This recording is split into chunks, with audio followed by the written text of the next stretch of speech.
before. The song sounds familiar though. Is it old or new? No, it's new. Pins and needles. When's the last time? Sounds like something else. I get it all the time. I'm wild for crossing my legs.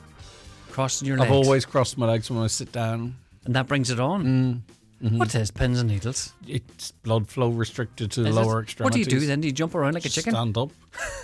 Stand up. I mean, there is a thing nowadays. There is a thing nowadays with pins and needles that people get it if they're sitting in the bathroom because they have the phone out and they put the two elbows on their legs. I've heard of people standing up and falling straight over. What?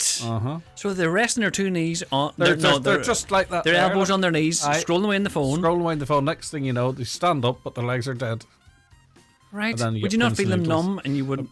I wouldn't know anything about it. I'm just saying I've heard it happen to some people. How would you hear such things like that? General chit chat, you have to keep abreast of everything. Know a little about a lot. I would say you're the kind of man that would have nice conversations. You have to have information, and people say things to you, and that's Right. Did you ever, Greg? You speak a lot on the radio. Were you ever sitting on the toilet and you stood up and fell over because you were on your phone too long? Right. What people are doing in there for that long, I have no idea. But you started out scrolling, you'd be in the in the toilet. I need to get out of the school. Well, when we were younger, we didn't have a lock on the toilet. Did you not? No, so you had to sing a song. What do you mean you had to sing a song? Well, you had to sing a song. I'm in the toilet. Don't be coming in yet. No. And what song would you sing? So you'd be going to the toilet and you'd go, I'm in the toilet, and then you'd hear Mum from the kitchen go, congratulations. So that's what you do. I'm in the toilet. Congratulations. Wash your hands. No, none of that crack. No dribbling on the toilet. No. You're so turdery. No, that's nothing turdery about that there, but you have to wash your hands and no ding-dongs and all that stuff. You know yourself. Anyway, that's the crack. God, I never know what we're going to be talking about. That's maybe a good thing. Have pins a great that all happened Wednesday. from pins and needles, right? That's true. Good luck to you. Okay, it's 9 o'clock. Time for a news update. It's over to Donna Marie Doherty. Thanks, Greg. Good morning. Emergency services have been at the scene of a serious collision in St Johnstone overnight. The crash occurred at around 11:15 on the R236, which remains closed and is expected to stay shut for several hours. Drivers are being advised to take alternative routes where possible while the scene is being tended to. The A5 Enough is Enough group has paid tribute to the latest victim of the A5, a 36-year-old man who died on the Omagh Road on Monday evening following a two-car collision. In a statement, campaigners described the death as a stark reminder of the ongoing dangers on the road and called on opponents of the new A5 scheme to reconsider their stance. The group highlighted that since the scheme was first approved in 2007, nearly 60 people have lost their lives along the route. The government will officially apologise to survivors of institutional abuse today. It follows a hunger strike by industrial school abuse survivors outside Leinster House last year. They wanted free comprehensive health services and a state contributory pension after what happened to them when they were children. The government has agreed additional supports for them, including health, education, housing and funeral costs. The Taoiseach and Taoiseach will formally apologise to survivors in the Dáil later. Foreign Affairs and Defence Minister Helen McEntee says the apology is timely.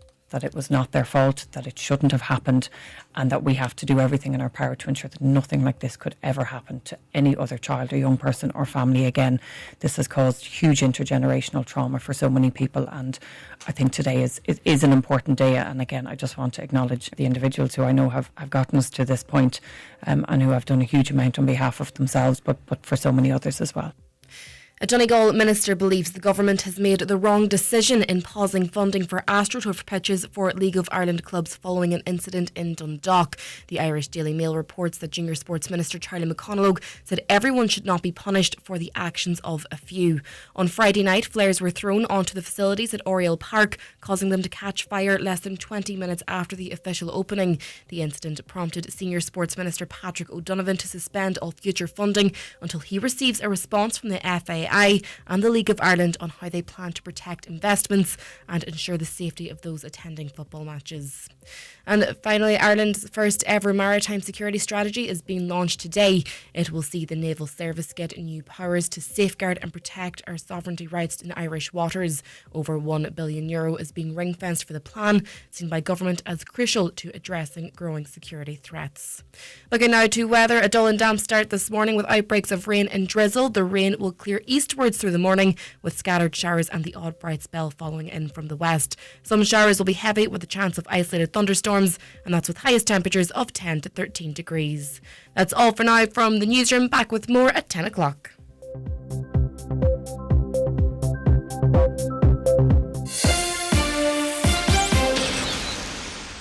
We all push things out, but some things are too important to leave until tomorrow. Like your pension. At Irish Life, we make it easy to start today. Try our pension calculator at irishlife.ie. Or if you're ready to start or top up your pension now, talk to your financial broker or advisor. A better life with Irish Life. Irish Life Financial Services Limited, trading as Irish Life, is regulated by the Central Bank of Ireland. Irish Life Financial Services is an insurance intermediary tied to Irish Life Assurance for life and pensions. The talk of the Northwest, the Greg Hughes Show on Highland Radio. Hello, good morning, and you're very welcome along to the Greg Hughes Show for this Wednesday, the 25th of February 2026. It's just approaching 4 minutes past 9, and it's great to have you listening. Thanks so much. We've got plenty to keep you informed and entertained over the next 2 hours, so please do interact with us if you so wish. You can WhatsApp and text at any time, 086 60 25,000. And we have new people texting the show every day because life changes, doesn't it, for people, and we become more relevant in terms of texting in from time to time for people. You can also give us a call on 07491 25,000, 07491 25,000, or email comments at highlandradio.com. And I want to invite you, if it suits you, if you're working at home or in the home, or maybe you have a congregated area in any setting at all, you stick the TV on, smart TV or Fire Stick. We're on the YouTube app, Highland Radio Ireland. The overwhelming majority of our guests join us via video, so you can see them too. And we're across Facebook and on the X platform as well. Right, let's have a look at the papers this morning. Let's see what's hitting the headlines. We'll start with the Finn Valley Voice. And believe it or not, the protest at Bord Bia HQ continues. Richard Moran, a farmer from County Cavan, a member of the Irish Farmers Association, is in the fourth week of a protest, first outside and now inside at Bord Bia headquarters in Dublin. He's joined by 5 other IFA members, including Christine Friel from Convoy. She's still in there. The protest is in response to revelations about Larry Moran, the chair of Bord Bia, and his ties to imported Brazilian beef. But as we heard, unfortunately, and this is no way to say don't protest, but as we heard from the Minister for Agriculture on this programme late last week, they ain't going to back down on this. It would be very difficult for them to get rid of Larry Moran, even if they wanted to. So it's a tough one for those protesting, because how is it resolved? And it's not like, people often make comparisons to other protests that's happened historically. A lot of people aren't too interested in this one, if that makes sense. They should be, potentially, of course, but a lot of them aren't. So you're kind of struggling to get the headlines, because that's what you need. You need the public to know what's going on. Speaking to the Finn Valley Voice, Richard said Larry Moran's company, Dawn Farm Foods, imports Brazilian beef. This is troubling because as chair of Bord Bia, he's supposed to promote Irish food. When farmers heard this, it raised alarms. What do you think the solution to that is now at this stage? I mean, obviously Larry Moran going might be one of those solutions. That seems increasingly unlikely. So is there an alternative whereby the IFA can feel, or those people can feel, they've succeeded in their protest? Yourself. Right, the Irish Independent. Electricity prices back in the headlines again, and this one actually really is troublesome. Households, that's you and me, in Ireland, are paying almost twice as much for their electricity as data centres. Figures published by Eurostar show that data centres also have much lower networking charges imposed on them than those for households. Now, this is new news to me. I know they take 20% now of power, the entire power generated in this country. What I didn't know is they pay less electricity. I thought it was a reasonably level playing field in terms of how much the power costs. Well, Sinn Féin MEP Lynn Boylan said the situation where data centres were paying half of what homes pay for energy was grossly unfair. Ireland has some of the most expensive electricity in the Western world. The Eurostat figures reveal that households are paying on average 36.8 cents per kilowatt for electricity. Households pay 7.6% kilowatts for their network charge, but the big energy users, such as data centres, they're paying just 19.1 cent per kilowatt for their electricity supply and just 0.7% in network charges. Call me naive, call me ignorant, but I would have thought that they should be paying twice as much as we are, and in some way subsidising our electricity or contributing more to the development of the network. The reason there's big pressure on now to improve Ireland's electricity infrastructure is because the data centres are sucking a fifth of the power. And yet they're getting at half the price we are.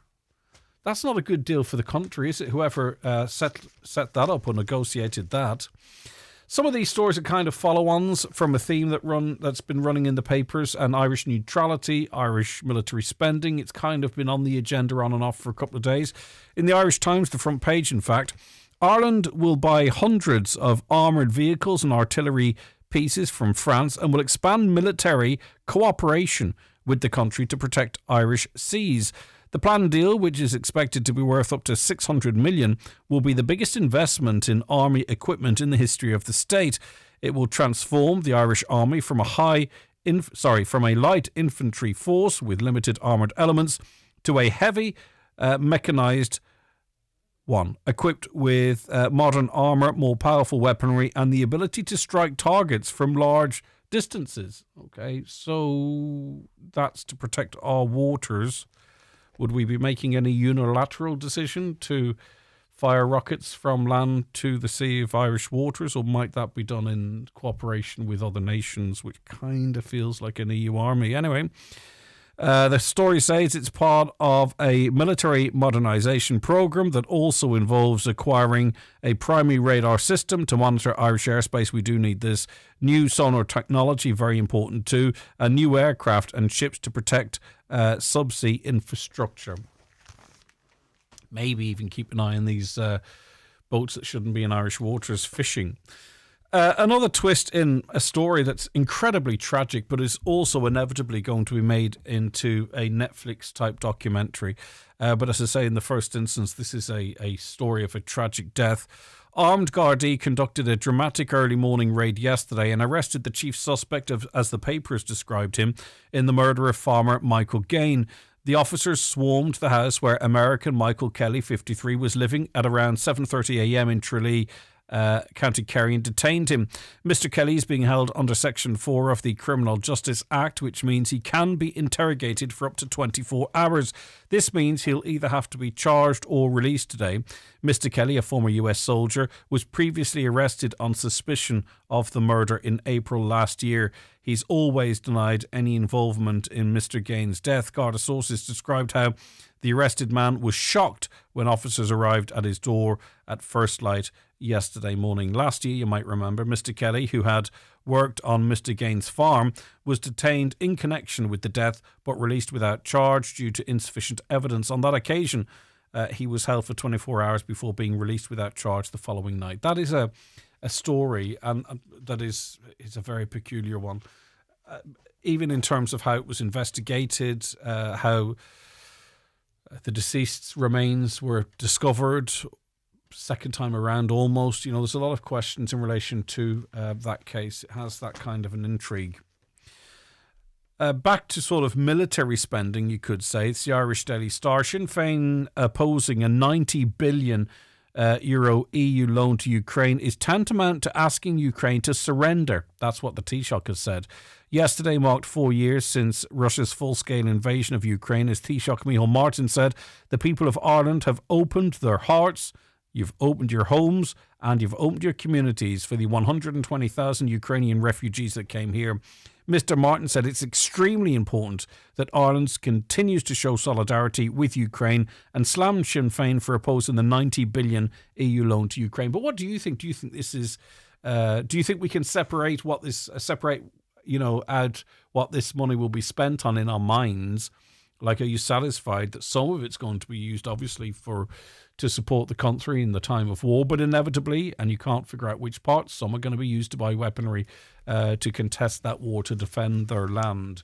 I don't want to presume what people know. There is a trend, if you watch closely, whereby men in the spotlight who find themselves facing charges often of a sexual nature tend to find God. They tend to become very Christian.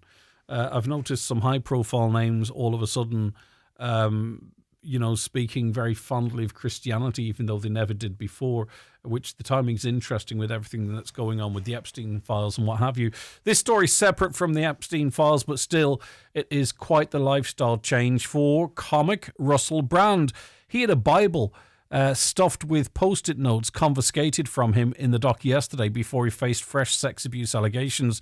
The rape-accused, born-again Christian, who's 50, had to surrender the holy book after attempting to read it and showing a page to an official as he took his seat in the crowded court, wearing a fedora hat and gold and black tiger print shirt. Unbuttoned to reveal a cross necklace, Brand had arrived at court in a black Mercedes, telling reporters he felt blessed. There's a lot of people now at this stage have come out with accusations against him. He has denied them completely and has admitted that he was a bad boy back in the day, but nothing happened that wasn't consensual. But in the interim anyway, he's found God and has become sort of what people would define a sort of right-wing Christian influencer. All right, that was a run through some of what is making the headlines and inside the papers. If you have anything to say in relation to that or want to contact us on anything... The Greg Hughes Show on Highland Radio. Text WhatsApp 086 60 25000. Call 074 91 25000 or email comments at highlandradio.com. Newspapers are kindly supplied by Cosgrove Centra, Mountaintop Letterkenny. Now with the new look Mountaintop Diner. Stop scrolling, start driving. Meet the all-new Kia Sportage, Donegal's best-selling car from Donegal's best-selling brand. Smart tech, bold looks, maximum safety, 7-year warranty, 0% finance and immediate delivery available. Visit imotors.ie. Terms and conditions apply. iMotors, fearless generation. Fermanagh, where giant adventures flow. A land of lakes and forests where welcomes are always warm. Cruise the islands on a Lough Erne water taxi. Climb above the clouds at Kilka Lakeland's UNESCO Global Geopark. Taste local flavour in Enniskillen at the Firehouse. Then settle in at the Killyhevlin Lakeside Hotel, all nestled within Ireland's hidden heartlands. Book your Fermanagh short break now at discovernorthernireland.com. If the medical experts get it wrong, everything changes. From misdiagnosis or delayed diagnosis to surgical injury or even poor treatment, all have physical, emotional and financial consequences. We're here to help. So if your treatment didn't go according to plan, speak to our experienced medical negligence team at McElhenney and Associates. Find us online or call 074 917 5989. McElhenney and Associates Solicitors, Stranorlar. In contentious business, a solicitor may not calculate fees or other charges as a percentage or proportion of any award or settlement. Here at Braden's House Home Interiors, we would like to turn your house into a home this year. We have a wide range of furniture and flooring for all your needs in both our Moville store and our Bridgend store. We offer a free delivery service to the whole Northwest and we won't be beaten on price. Both stores have easy parking. So for all your quality furniture and flooring at a great price, call into Braden's Furniture Moville or Bridgend now. Highland Radio Time Checks brought to you by EirGrid, the operator and developer of Ireland's electricity grid. EirGrid, powering up communities, powering up Ireland. The time is... The time now is 16 minutes past 9. You're very welcome back to the Greg Hughes Show here on Highland Radio. Our first guest is Mary Coyle, manager of Donegal Cancer Flights and Services.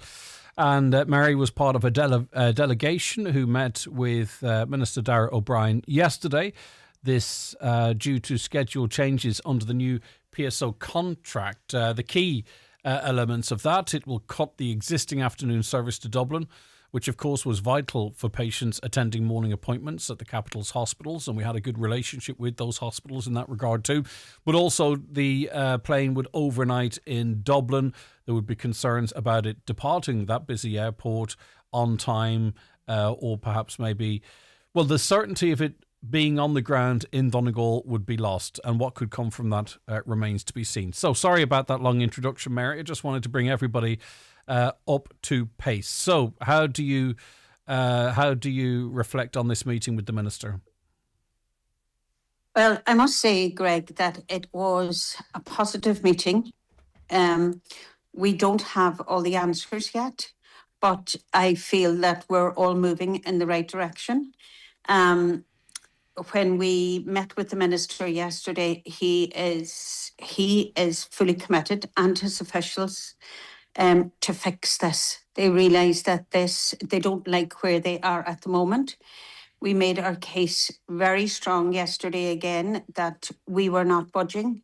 We weren't looking for more or less. We were looking just for what we had, and they took that on board.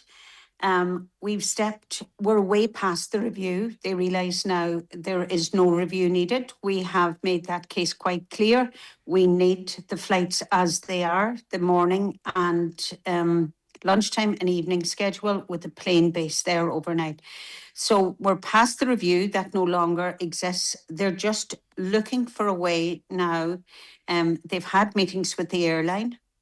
It seems the airline is willing to cooperate. They have another meeting now on Friday. They will look then at the legal implications, if any, and they will come back to us next week. But, we're moving in the right direction. We made it very clear as well, Greg, that if we did not get the answer that we needed next week, we will be mobilising the people of Donegal, and we will be back up at that gate. So we left nothing unsaid. He apologised. He apologised for the situation that we're in now.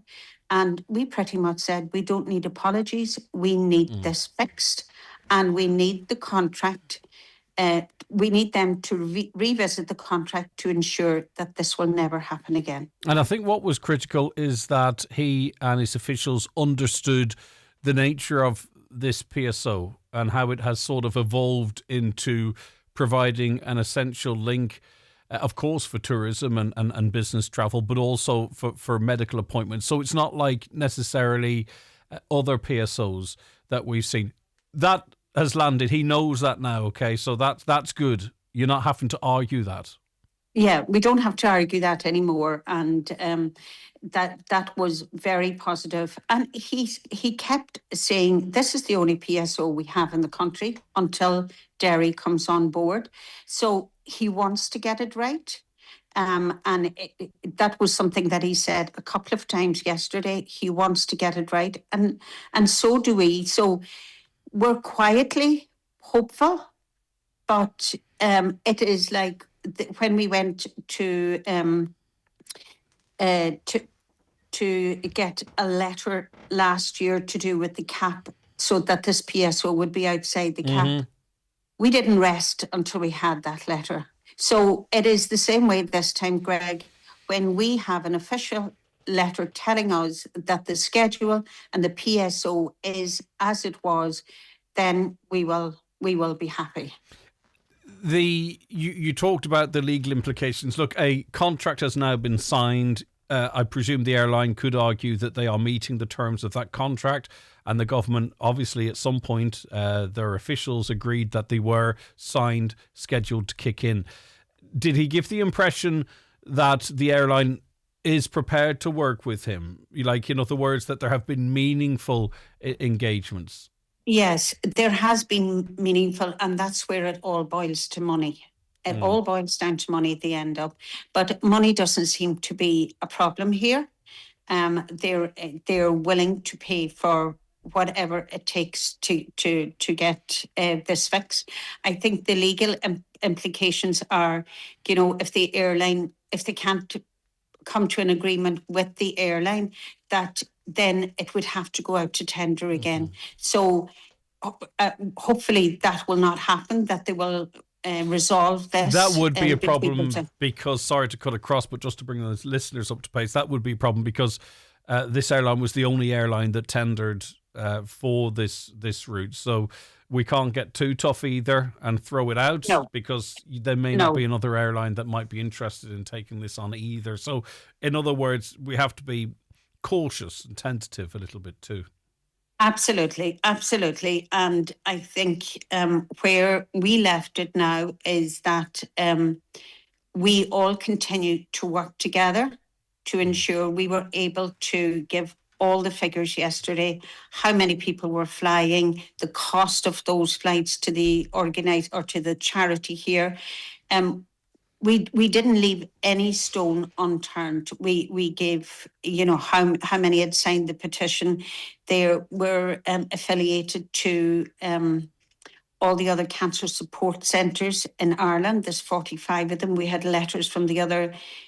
So we backed everything up that we had been saying up to now. So I think we've done our bit, Greg, up to now, and it is for them now to ensure that they can fix this and that they will fix this. And just finally, you mentioned next week. Is there what is the next communication or next update, or is it a meeting? They told us that they would communicate the decision through our public, our TDs up in Dáil Éireann.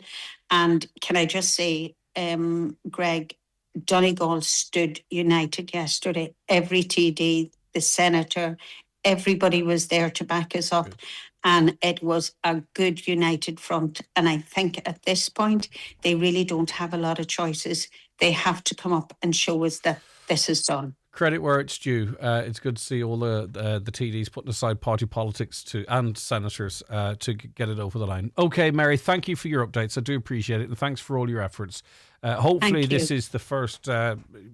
We shouldn't have to be fighting for this stuff. So hopefully this is done and dusted soon. Okay. No.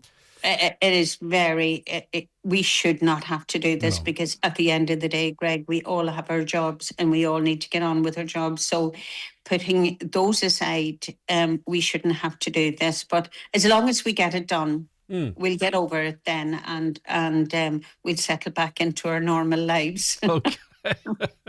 In inverted commas. All right then, Mary, thank you very much indeed. Thank you very much. Thank you, Greg. Bye. That's Mary Cole, manager of Donegal Cancer Flights and Services. So listen, we'll take a bit of positivity. I have great faith in Mary Cole to read a room. And I'm really getting a very strong impression that she is confident of a positive resolution. A caller believes, though, that maybe this is not going to happen. The minister will not restore the Donegal flights. It's all Plamass, long finger politics. Well, you might remember on this show back when we were highlighting the surgical hub situation, I said on the show, long before the minister gave the very positive announcement that those plans would be progressing, that this is one of those that would get over the line in relation to the surgical hub, and thankfully I was proven right in relation to that, and there's been others as well. This is one I do believe it's fixable. It can be a big win for the powers that be. For Darragh O'Brien, he probably wants to rehabilitate himself a little bit up here in the county, and why not? And also to both the government politicians, opposition and independents are completely united in trying to push this along. So I understand your cynicism. I am one of the most cynical people at times you can meet, but I think on this occasion they're going to get it over the line. The next comment is one I don't really understand, but anyway, we'll be quicker, says a listener, going on the John McGinley bus than travelling to the airport from Greencastle, Moville. The Derry route would suit us far better. Of course it would, but it's very important, especially us within our own county and region, understand that Donegal is a massive place, and even if you will never get one of these flights for whatever reason, it's very important that we support each other in retaining them.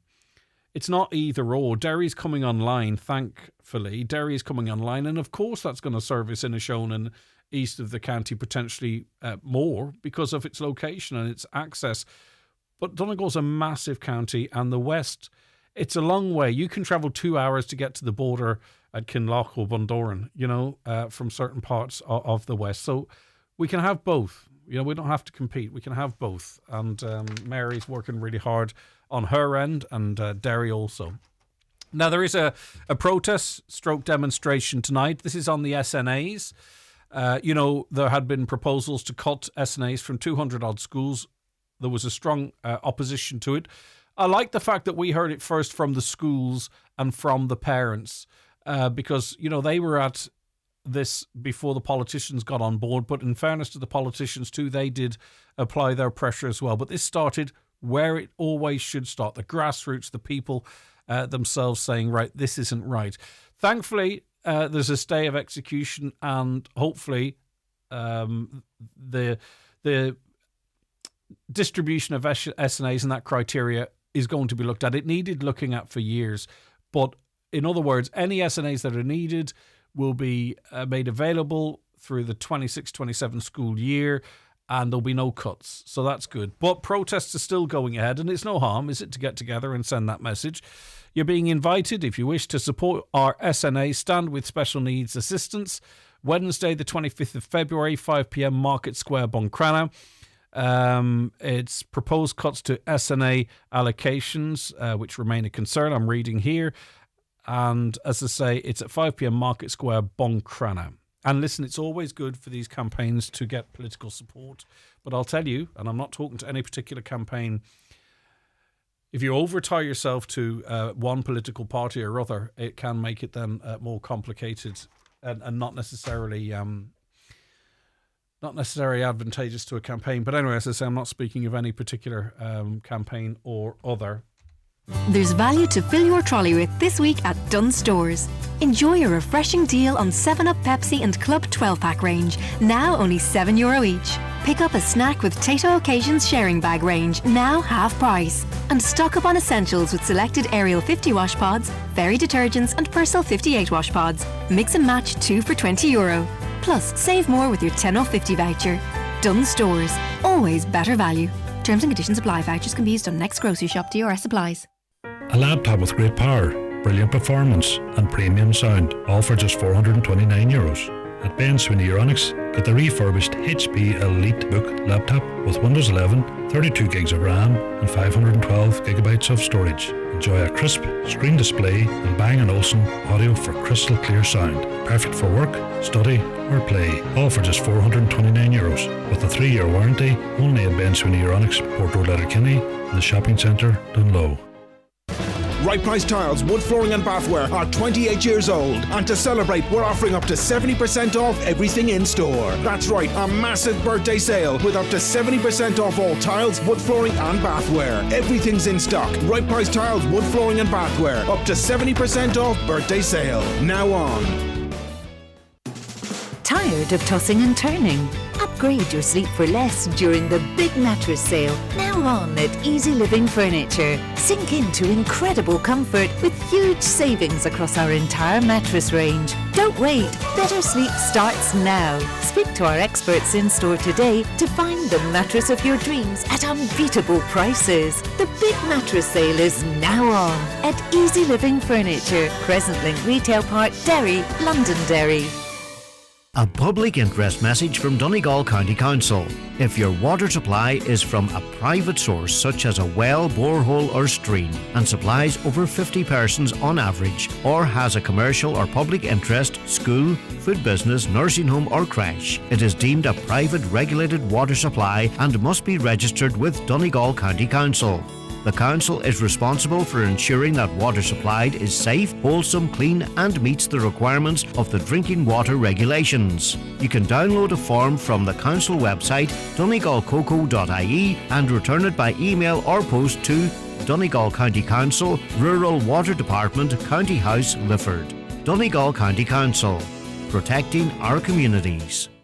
Looking for a car you can count on? Drive away in a brand new 261 Suzuki from Barry Brown Cars, Ireland's #1 Suzuki dealer. With 0% finance, a 10-year warranty and Suzuki's trusted reliability, you'll drive away with total confidence. Visit Barry Brown Cars in Milford or Donegal Town and enjoy 10 years of worry-free motoring.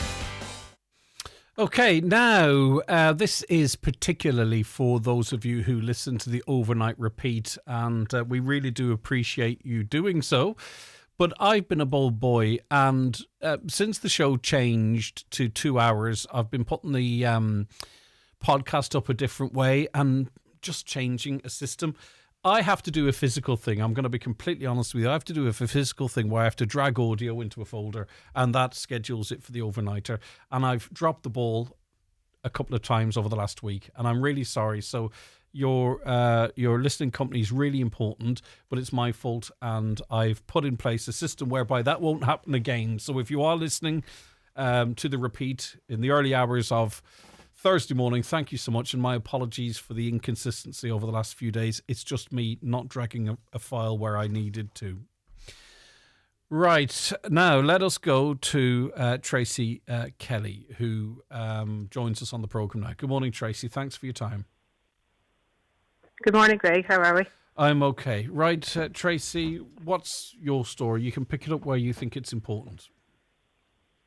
Oh, I don't even know where to start. So we're just out of hospital yesterday with my 7-month-old. He had RSV. We've been battling on and off with sicknesses in the house just since November. The kids have just been given an antibiotic every turnabout for throat infections, and it was just ongoing. And then after Christmas, I decided that I wanted them swabbed, just to see, because I felt in my gut that it was something more than just a throat infection that was going on. So I got them swabbed on the 20th of January, and the results didn't come back. First result came back on the 30th of January, and the other 2 results came back on the 3rd of February. And it was all just a bacterial infection, I was told by the GP. So they gave me another antibiotic for the 3 kids, and it was a 7-day course. So they said when that cleared up, obviously the bacterial infection would be gone. So coming towards the end of their antibiotic, they all took sick again, and it was sicker than I've ever seen them before. So I rang them back, explained the case, and it was one of the nurses, and she asked who requested to get them swabbed. I was like, I requested them myself. I just felt that there's something more. So her recommendation was they needed a longer dose of an antibiotic to shift it. And I says, no, I'm not happy with that decision. I says, can you get me a letter for A&E, because I'm just not happy. And she says, you know what, you can carry on to A&E, you don't need a letter. So this was the 12th of February. I took them all to A&E, took the 3 kids to A&E that morning. And the middle son, now he was the worst out of the 3 of them at that time. We got up there and they were able to check them over. And when the doctor was able to read back over the swabs that they had got on the 20th of January, he was able to actually tell me that 2 of the older kids had pneumonia and they were close to sepsis. And the younger boy, Oshin, he had bronchiolitis. Now, they admitted the second boy, Brogan, they admitted him that night because he was so bad, dehydrated, just totally lifeless. And when they took him to the ward, they were actually able to swab him again, and they were able to tell us that he had RSV and flu A. So he was put into isolation up there in the kids' ward, and we were told that our other 2 kids were more than likely to catch the same thing that Brogan had. So I asked them, would there be any chance on keeping the 2 children and even putting them on fluids to flush it out? But they said it wasn't recommended to send them home, just keep them fluid, for me to keep up their fluids and keep an eye on them, and if circumstances changed, to take them back in. So Brogan got out on the Friday.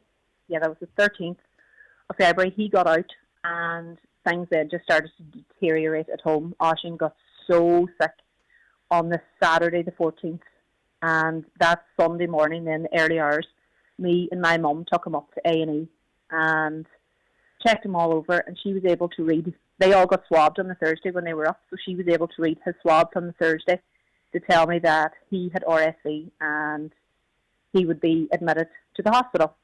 So we got into his room. We got up at 7:30 that morning into the room in the children's ward, and the doctor's done the rounds, and he was like, what's your concerns? And I said, look, my child's vomiting. He's a high temperature that I can't control. He's dehydrated. He hasn't had a wet nappy in 12 hours. And he was like, right, okay, we'll try and get fluids into him to see how it goes. So at this stage, they had already tried to put in a cannula, and they poked 3 times and they couldn't get it. So I just asked him, I said, look, can you leave it? And I will try my best to get his bottle into him, even if it's just water. So I started getting the water into him, and he had 1 wet nappy in 12 hours. And when the doctor came back, he says, look, I'm happy to send him home. He's drinking. He has a wet nappy. Is that okay? And I was like, no, it's not okay, because I know my son's not well. So the wee nurse came in afterwards, and she was just like, right, you're for home. And I says, no, I'm sorry, I'm not happy with that decision.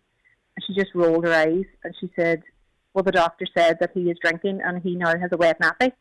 And I was like, yeah, but that's his first wet nappy in 12 hours. I was like, I can't control his temperature. I was like, I'm not happy, I don't want to go home.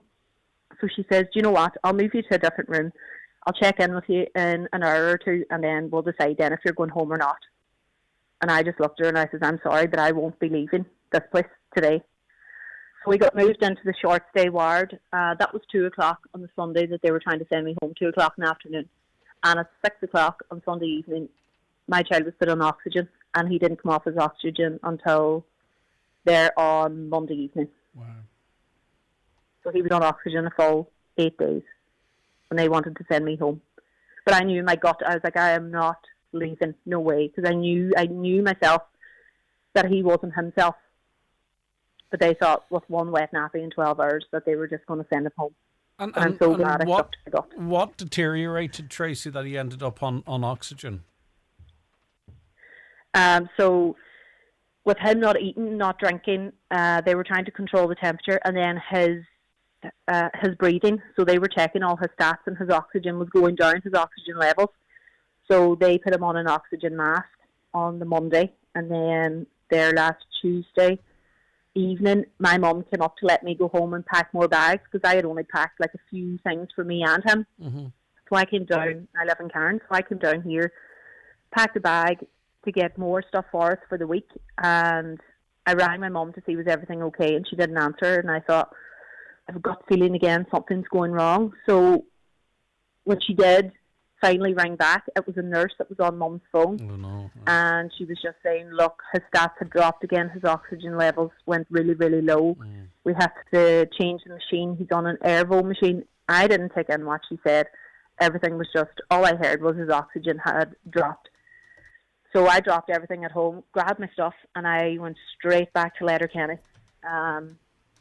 And when I went up, they just explained that they had to change him to an Airvo oxygen machine. So that's like it dehumidifies along with giving him oxygen. So it was breaking down all the mucus and the phlegm that he had built up from the bronchiolitis and the RSV. And that night, before the changeover of staff, the nurse, she was lovely. She just explained everything about the machine and why they put him on it. And she did say that all staff are in red alert and ICU are notified about your son because he is that low. Before, there's a few other questions I have, and I don't want to over-dramatise the situation, but I'm just wondering if you had have gone home and his situation deteriorated quite rapidly, if that happened to be overnight, or if that happened to be, not where you were able to, say sitting on a couch daytime, we don't know what kind of a conversation we might be having now, I presume. No, I didn't know what outcome we would be having now. I said to her at the time, I was like, look, if he starts vomiting again or his circumstances change, what am I meant to do? And I'm an hour away from the hospital. And she just says, well, you just come back. And I was like, that's all right for you saying that. I'm 1 hour away. If my child's oxygen levels start dropping, and she was just very bold and cheeky, and she was just looking at me, you just come back. RSV and that's when I was just like, I'm not leaving. RSV is really quite common, but particularly in young children. And a caller actually asked, what is it? It's it stands for respiratory syncytial virus. As I say, it's common. It causes coughs and colds, and often people will go to the GP with it, and the GP will say, they'll send you off and say, look, if anything changes, come back or go to the ED. So it can, in certain children, they can become really, really quite sick. So what was happening with the RSV? It was causing which it can do in your children, bronchitis or pneumonia or what have you, and that's really where the danger was. Or did it worsen beyond that? You talked of a risk of sepsis. Talk to me about that. Yeah, so the risk of sepsis came from the swab that I got them to take on the 20th of January. But as I say, the GP didn't tell me what the bacterial infection was. They just said it was a bacterial infection and give me an antibiotic to clear it up. It was when I went to A&E, the doctor there was able to tell me that the bacteria infection was actually pneumonia in the older two and close to sepsis, because he was shocked that I wasn't told of what the bacterial infection was. He was baffled. He couldn't believe it. So if I didn't take them to A&E that day, would they have got sepsis? Would they not have? Who's to say? You don't it's a million questions that I have to ask. I don't understand. And the most recent podcast we've put out there is a story very similar to this, unfortunately, with very tragic outcome for young Dara. And the message is know the symptoms, trust your gut, but we also need to ensure that our medical professionals have an eye out for this type of stuff as well. One wet nappy does not a well child make, I would have thought, and I'm not a doctor. Tracy, you talked of multiple courses of antibiotics, and still this infection persisted. What was it? What? Thankfully, and we're seeing a lovely picture of beautiful, happy Oisín. I presume he must have had a tube in his nose, did he? He did. He had the oxygen tubes in, and then he had the feeding pipe in as well. I was going to say, because he wasn't taking his bottles, and I recognise his wee mark and they couldn't get in from when Hudson was in. Oh, so was it? What is it that actually then cleared this? Because, as I say, sorry, I just want to be clear. You did have quite a lot of antibiotics, probably too much, you could almost argue. So what actually ended up clearing the RSV? Well, you see, they just say that it's a viral infection, so there's nothing that you can actually give them that's going to take it away. You can just aid them. So, Oisín, he needed oxygen, so that's what they done. They just give him oxygen, and they give him Calpol and Nurofen just to help with the temperature and for pain relief for him. Mm-hmm. But there's nothing that you can actually give your children to help RSV. If you know what I mean, you can just aid them with it. Yeah, okay. All right, Tracy, listen, thanks for that. It's a very stressful experience. There's just no doubt about that. And actually also a little bit of shock and trauma from what could have been. Unless you're a robot, you're going to have to be feeling that, right? But the message you want to get across, and we've heard it before, trust your gut, advocate. If something feels wrong, push back. 100%. Okay, thanks, because Tracy. Even if you're wrong yourself, it's just a matter of the doctor saying, yes, you are right, or no, you are wrong. You know what I mean? Just go with your gut. That's the only thing that I can say anymore, because if I didn't go with my gut that day, where would I be today? Yeah, okay. Well, we don't want to consider that, but we must. Tracy, thank you. Best wishes to the whole family. No problem. Thank you very much, Greg. Bye-bye. Look after yourself. We'll be back with Minister Alan Dillon after this short break. Have you got your tickets yet? They're selling fast for the Highland Radio Birthday Bash, celebrating 36 years on air. Join us on Tuesday the 24th of March at the Mount Errigal Hotel for a fantastic night with Mike Denver, Jimmy Buckley, the Tumbling Paddies, Patrick Finney, Aoife Neal and David James, all on one stage. Tickets are available now from the Mount Errigal Hotel, online at highlandradio.com or call 07491 25,000 today. Don't miss the Highland Radio Birthday Bash. Grab your tickets while you still can. Discover the Wyatt Hotel's hot deal this March. Treat yourself to some midweek magic at the Wyatt Hotel in the heart of Westport. From just €219 per person sharing, grab a cosy 3-night break, including breakfast and dinner on 2 evenings. Available on midweek dates throughout March. Book now by calling the Wyatt Hotel on 098 25027 or log on to wyatthotel.com. The Wyatt Hotel. where Westport magic awaits. Don't miss out. All you need to make your house a home at Patterson's The Hall Lifford. From garden furniture to kitchens, sofas and dining sets, all under one roof. Need a new mattress? Why not visit our sleep centre on the first floor, with a large range of quality beds and mattresses in stock and ready for collection or delivery. Relax in our coffee shop, serving hot lunches daily. Open Monday to Saturday, 9 a.m. to 5:30 p.m. Patterson's Kitchens and Interiors, The Hall Lifford. Discover the best day trips with Boyce Travel. From the thrills of Emerald Park to the wonders of Dublin Zoo, the beauty of Bloom in the Park and the buzz of the Balmoral Show. There's something for everyone. See boycetravel.com or call 91-51043. Highland Radio weather updates with McElhenney's. Looking for the perfect outfit for an upcoming event? We have new occasion wear styles arriving every week. Visit us in Ballybuffet or shop online at mcelhenneys.com. So, a dull and damp start this morning with outbreaks of rain and drizzle. Rain will clear eastwards through the morning and early afternoon with scattered showers and the odd bright spell following from the west. Temperatures 10 to 13 degrees. Now, Minister of State with responsibility for small business and retail with responsibility for the circular economy, Alan Dillon. Thank you for joining us, Alan. Good morning to you. Good morning, Craig, and your listeners.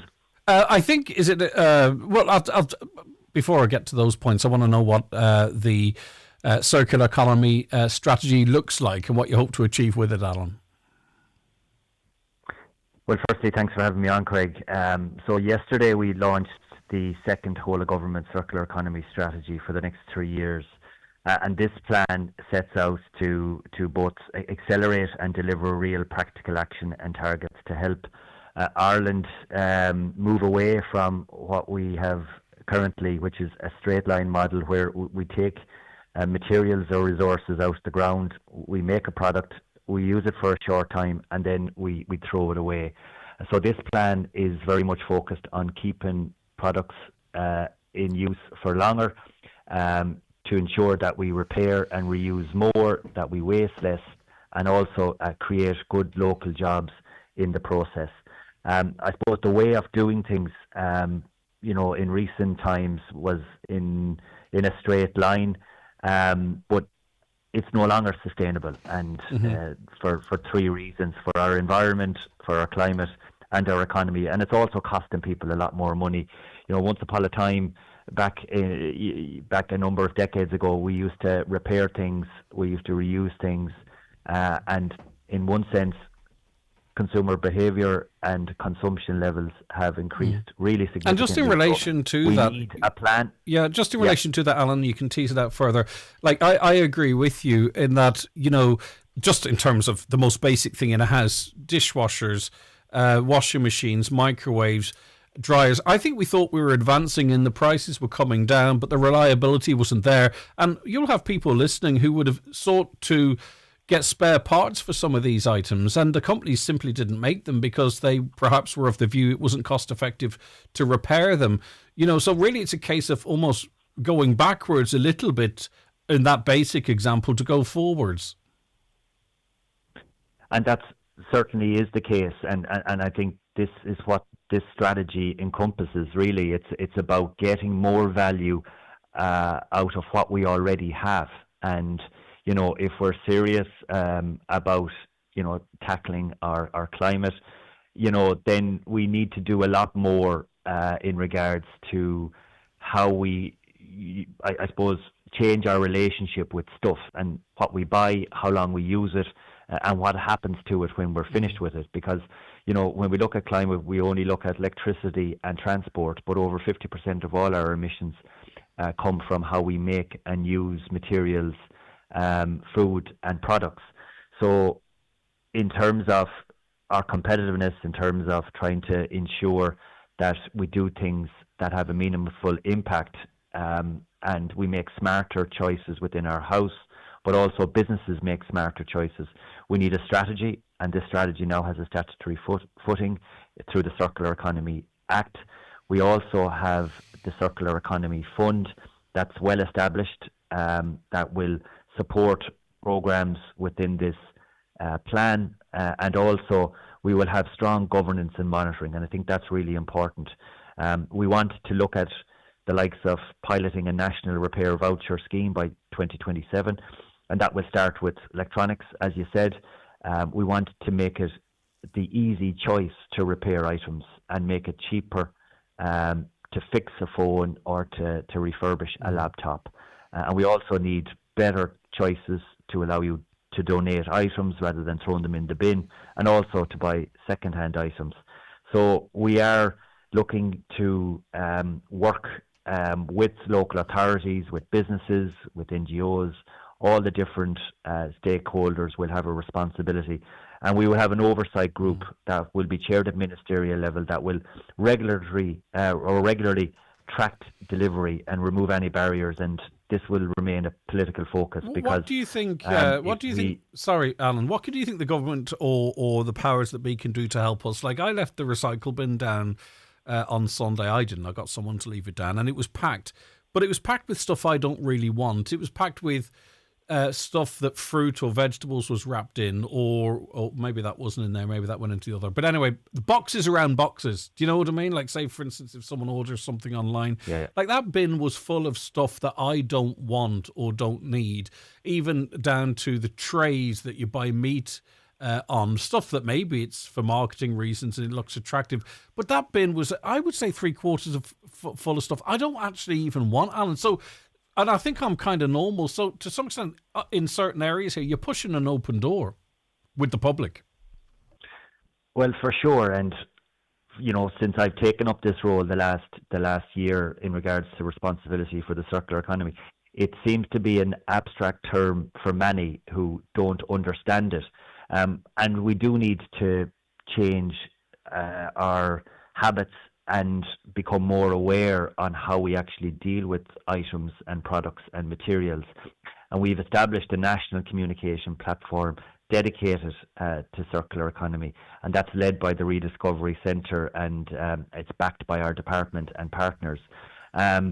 So, like, it is very much about ensuring that we make good decisions, smart decisions, that we can ensure that repair and reuse becomes easy options, that even in the context of food waste, we still throw out so much good food, and we need a strategy, and this strategy very much pushes supermarkets, food businesses and households to halve their food waste by 2030. You know what I would do in that regard, and it sounds the most silly, stupidest thing, is actually a public information campaign about how to use a freezer. I know that sounds so stupid, right? But freezing meat, chicken, steaks, stuff that gets chucked out because people get 5 for 20 at the butcher's or something. You know, people don't know how to. I didn't know how to successfully freeze, store and defrost chicken, something as simple as that. A quick one on fast fashion, if you don't mind, because there is a culture now whereby people will buy 5 things from overseas in the full knowledge that maybe 3 won't fit, and it's so cheap they don't send them back, or getting T-shirts for €2 or €3.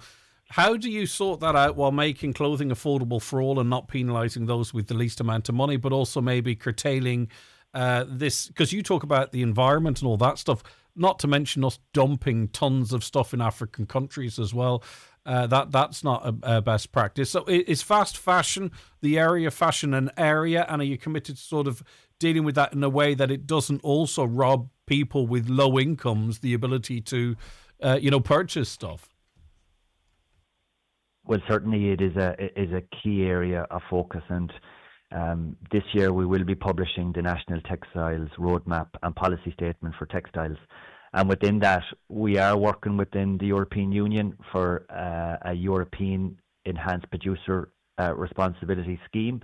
I think that will be important because many producers and retailers are exempt from their responsibility in terms of providing collection systems for returns, but also the taxpayer currently picks up the tab for all the unused garments and clothing that we see are scattered outside of bring banks, because some of the bring banks and civic community sites, they're full to the brims. So there is a real challenge. Ireland is probably one of the highest consumers for online textiles, so we have a real challenge to do here. But what we will be doing in April 2028, we will ensure that producers help pay for that collection, sorting, reuse and recycling. Okay. And we do need to provide a national separate textile collection system, and that will be introduced by 2030. So it's very much a key pillar within this strategy, and we know how important it is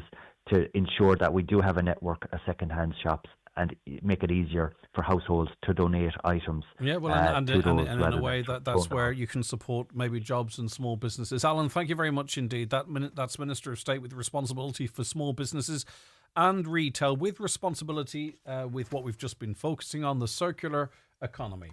We'll be back with more after we take a break for the news at 10. McGowan Hearing, one of the longest established audiologists in the Northwest, now have weekly clinics in Letterkenny, Buncrana and Carndonagh. Book your free hearing aid consultation at one of these clinics or with audiologist Darren McGowan in your own home. Call 07191 00208 or visit mcgowanhearing.com. Is your couch older than your Spotify playlist? Is your dining table wobblier than your uncle at a wedding? If so, it's time for an upgrade at Grow Furnishings, Kiltoy Road, Letterkenny, the largest furniture store in the Northwest.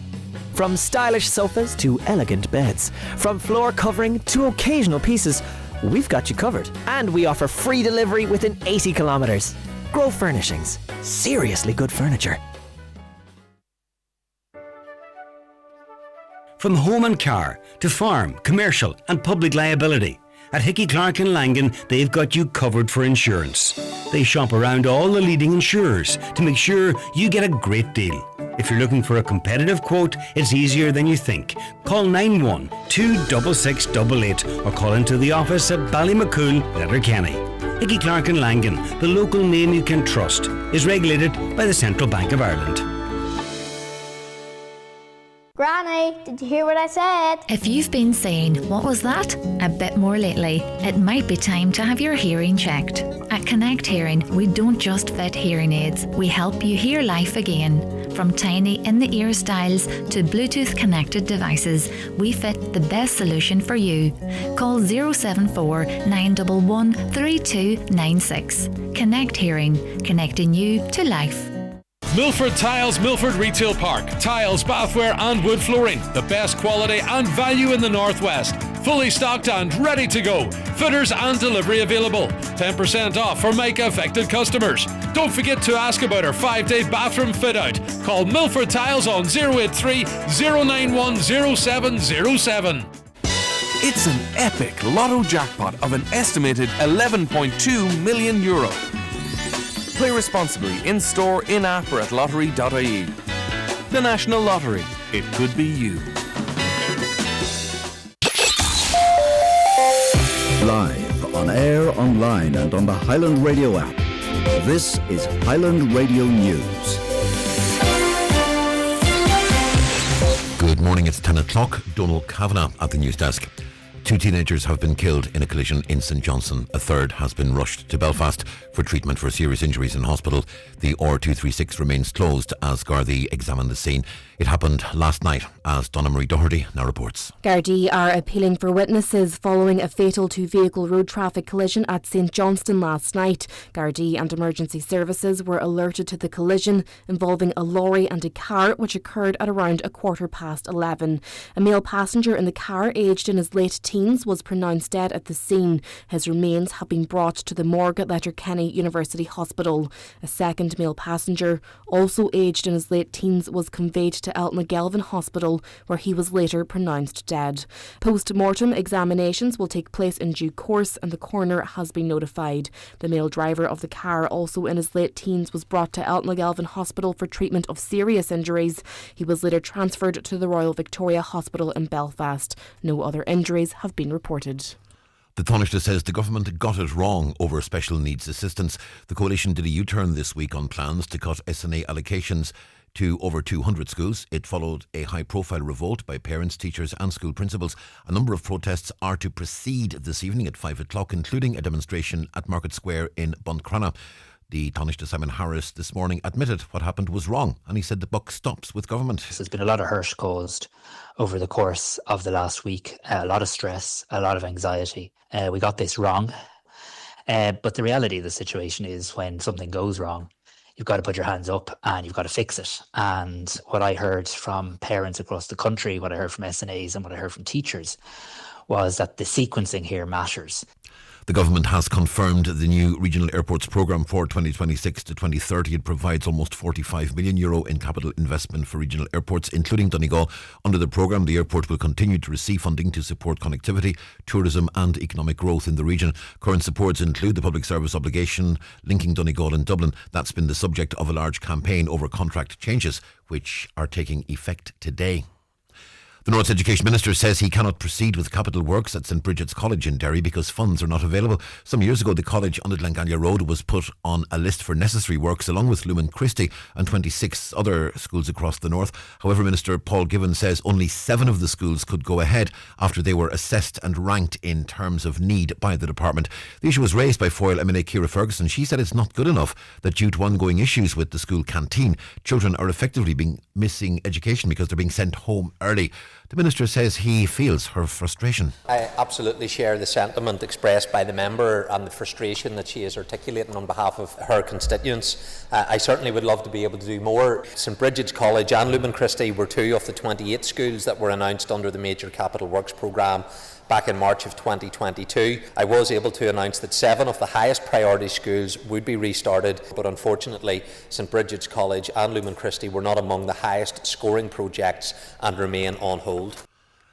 The Donegal-based junior sports minister believes the government has made the wrong decision in imposing funding for AstroTurf pitches for League of Ireland clubs following an incident in Dundalk. The Irish Daily Mail reports that Junior Minister Charlie McConalogue said everyone shouldn't be punished for the actions of a few.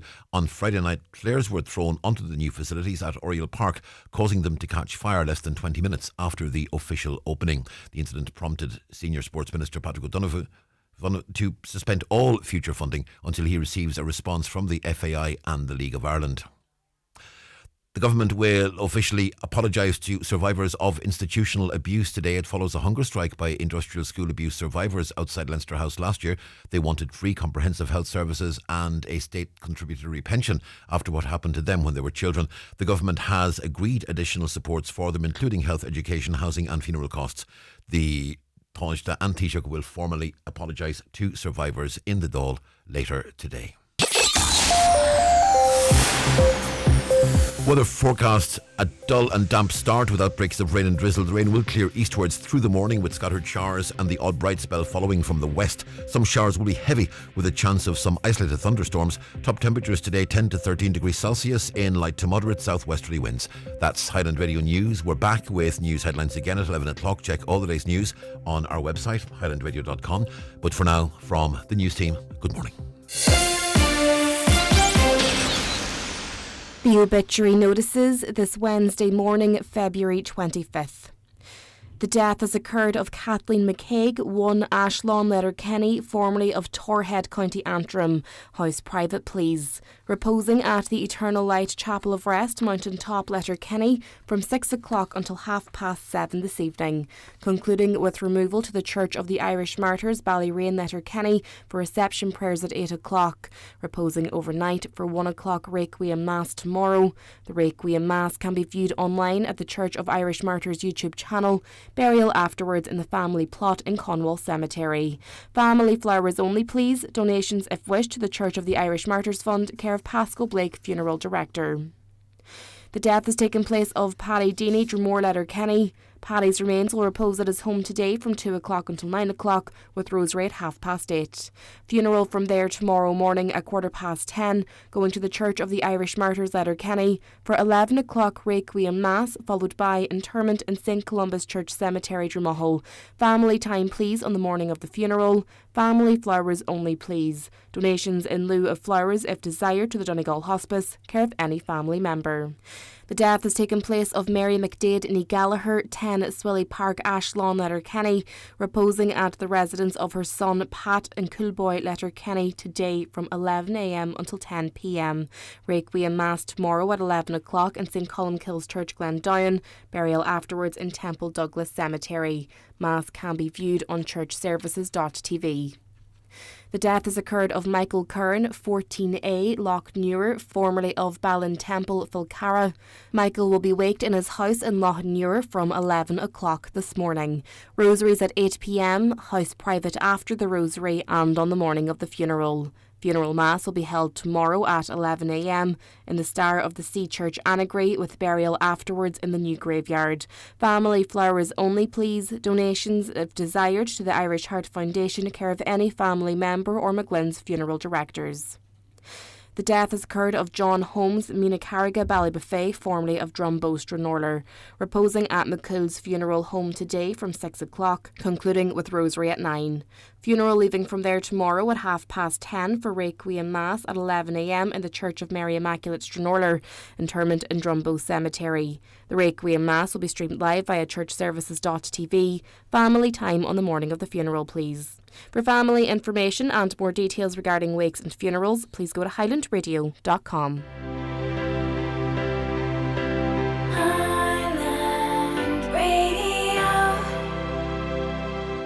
This Daffodil Day, March 20th, we're going all in against cancer. Every donation funds the Irish Cancer Society's nurses, counsellors, drivers and researchers so they can keep on helping people affected by cancer. But the day won't be the same without you and your support. So please donate today at cancer.ie/Daffodil Day. Okay, you're very welcome back to the programme. We can go straight now to Christine Friel, who's the Donegal representative on the Irish Farmers Association Farm Family Committee. Christine, thank you very much for joining us. I do appreciate it. Can you hear me okay? Yeah. Hello. Hello, Christine. How are you? It's Greg here. How are you keeping? We're keeping good. Greg, we're into day 23. We're in the reception in Bordbia headquarters here. And still supposed to a pile of dialogue happened in the last 23 days, but nothing anywhere to getting us home. So we're here for God knows how long. We were speaking to the Minister for Agriculture late last week on the show. He was of the view that Larry Moran not only should retain his position, but a full endorsement of what he's done, and really arguing that I think farmers aren't looking at the bigger picture here. So with that kind of an endorsement, how do you get a solution to this, Christine? Because surely you don't want to be there indefinitely either. Absolutely, Greg. But the first question you have to ask yourself is why is the government so basis to keep one man in a job and ignore the thousands of people on the ground that's calling for him to resign? That's the big question. What has Larry got over the government that's keeping him in his job? Well, I mean, their argument is track record.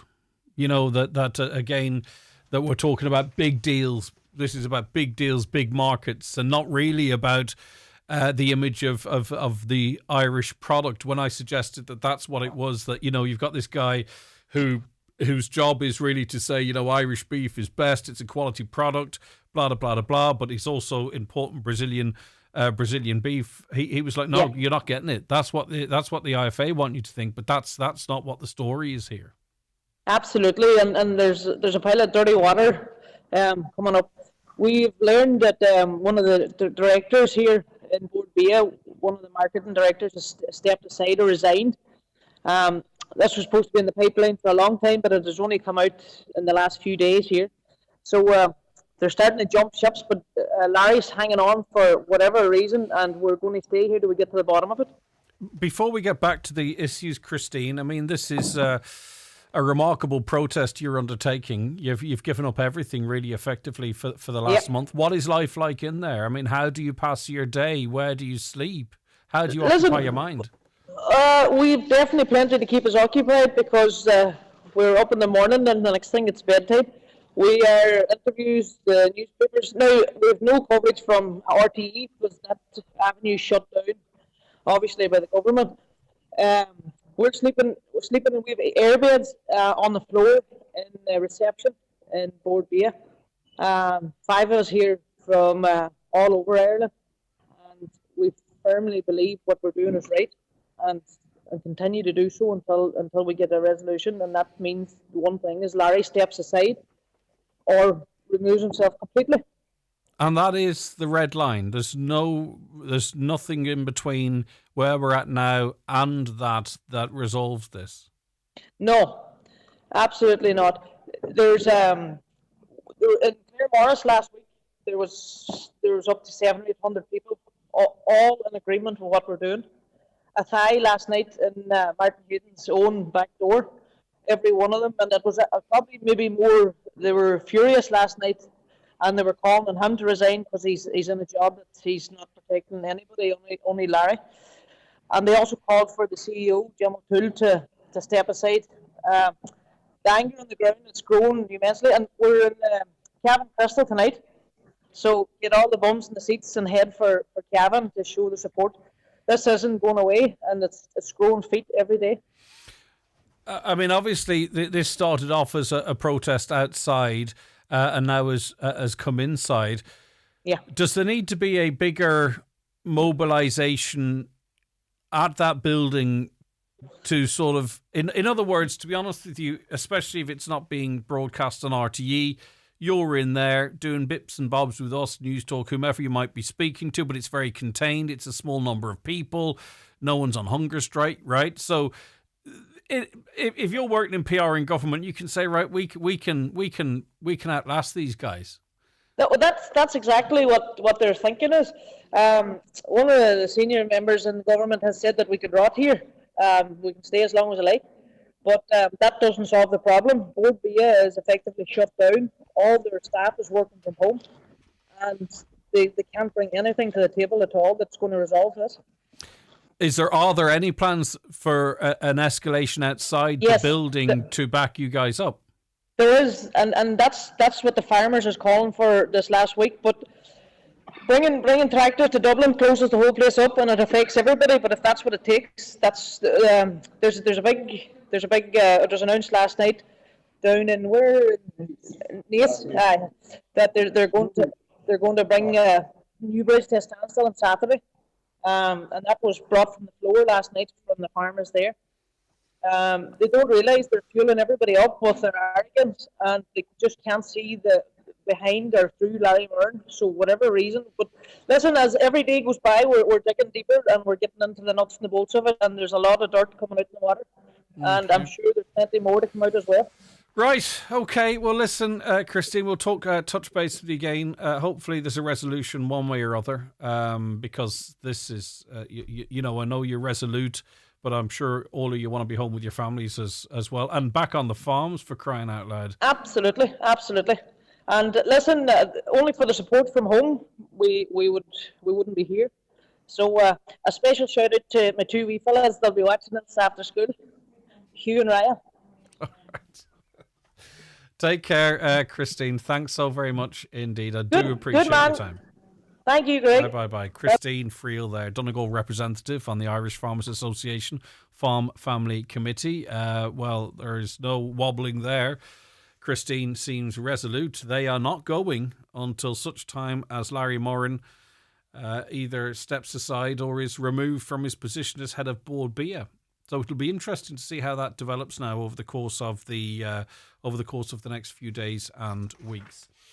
You may have heard on the news the most heartbreaking of news this morning. We learned of a very serious road traffic collision in St Johnstone last evening, and just in terms of the terminology and the information the Gardaí wanted to get out, it became clear that it was going to be a very serious one. And Gardaí have released this press statement saying they're appealing for witnesses following a fatal two-vehicle road traffic collision at St Johnstone on Tuesday, the 24th of February. Gardaí and emergency services were alerted to the collision involving a lorry and a car. It occurred at around 11:15 p.m. A male passenger of the car, aged 19, was pronounced deceased at the scene. His remains were conveyed to the morgue at Letterkenny University Hospital. A second male passenger, also 19, was conveyed to Altnagelvin Hospital, where he was later pronounced deceased.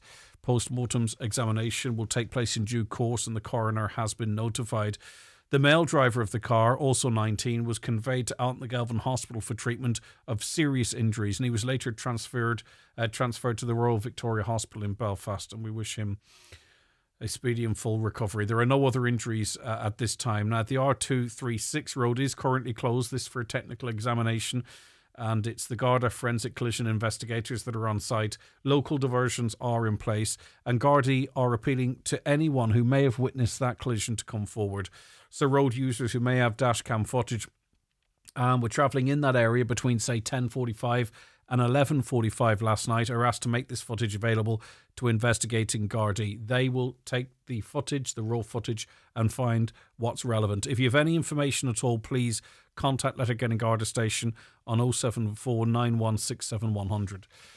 And just personally, they won't hear this, but offer my deepest condolences to the families of these two young men who have passed away. I'm so sorry for what you're going through and what you've had to endure and what will happen what you have to endure for the weeks, months, years, lifetime ahead. And we wish the third occupant of that car a full and speedy recovery, but obviously, presumably for specialist treatment, he has been transferred to the Royal Victoria Hospital in Belfast. But we're thinking and praying for everyone affected by that.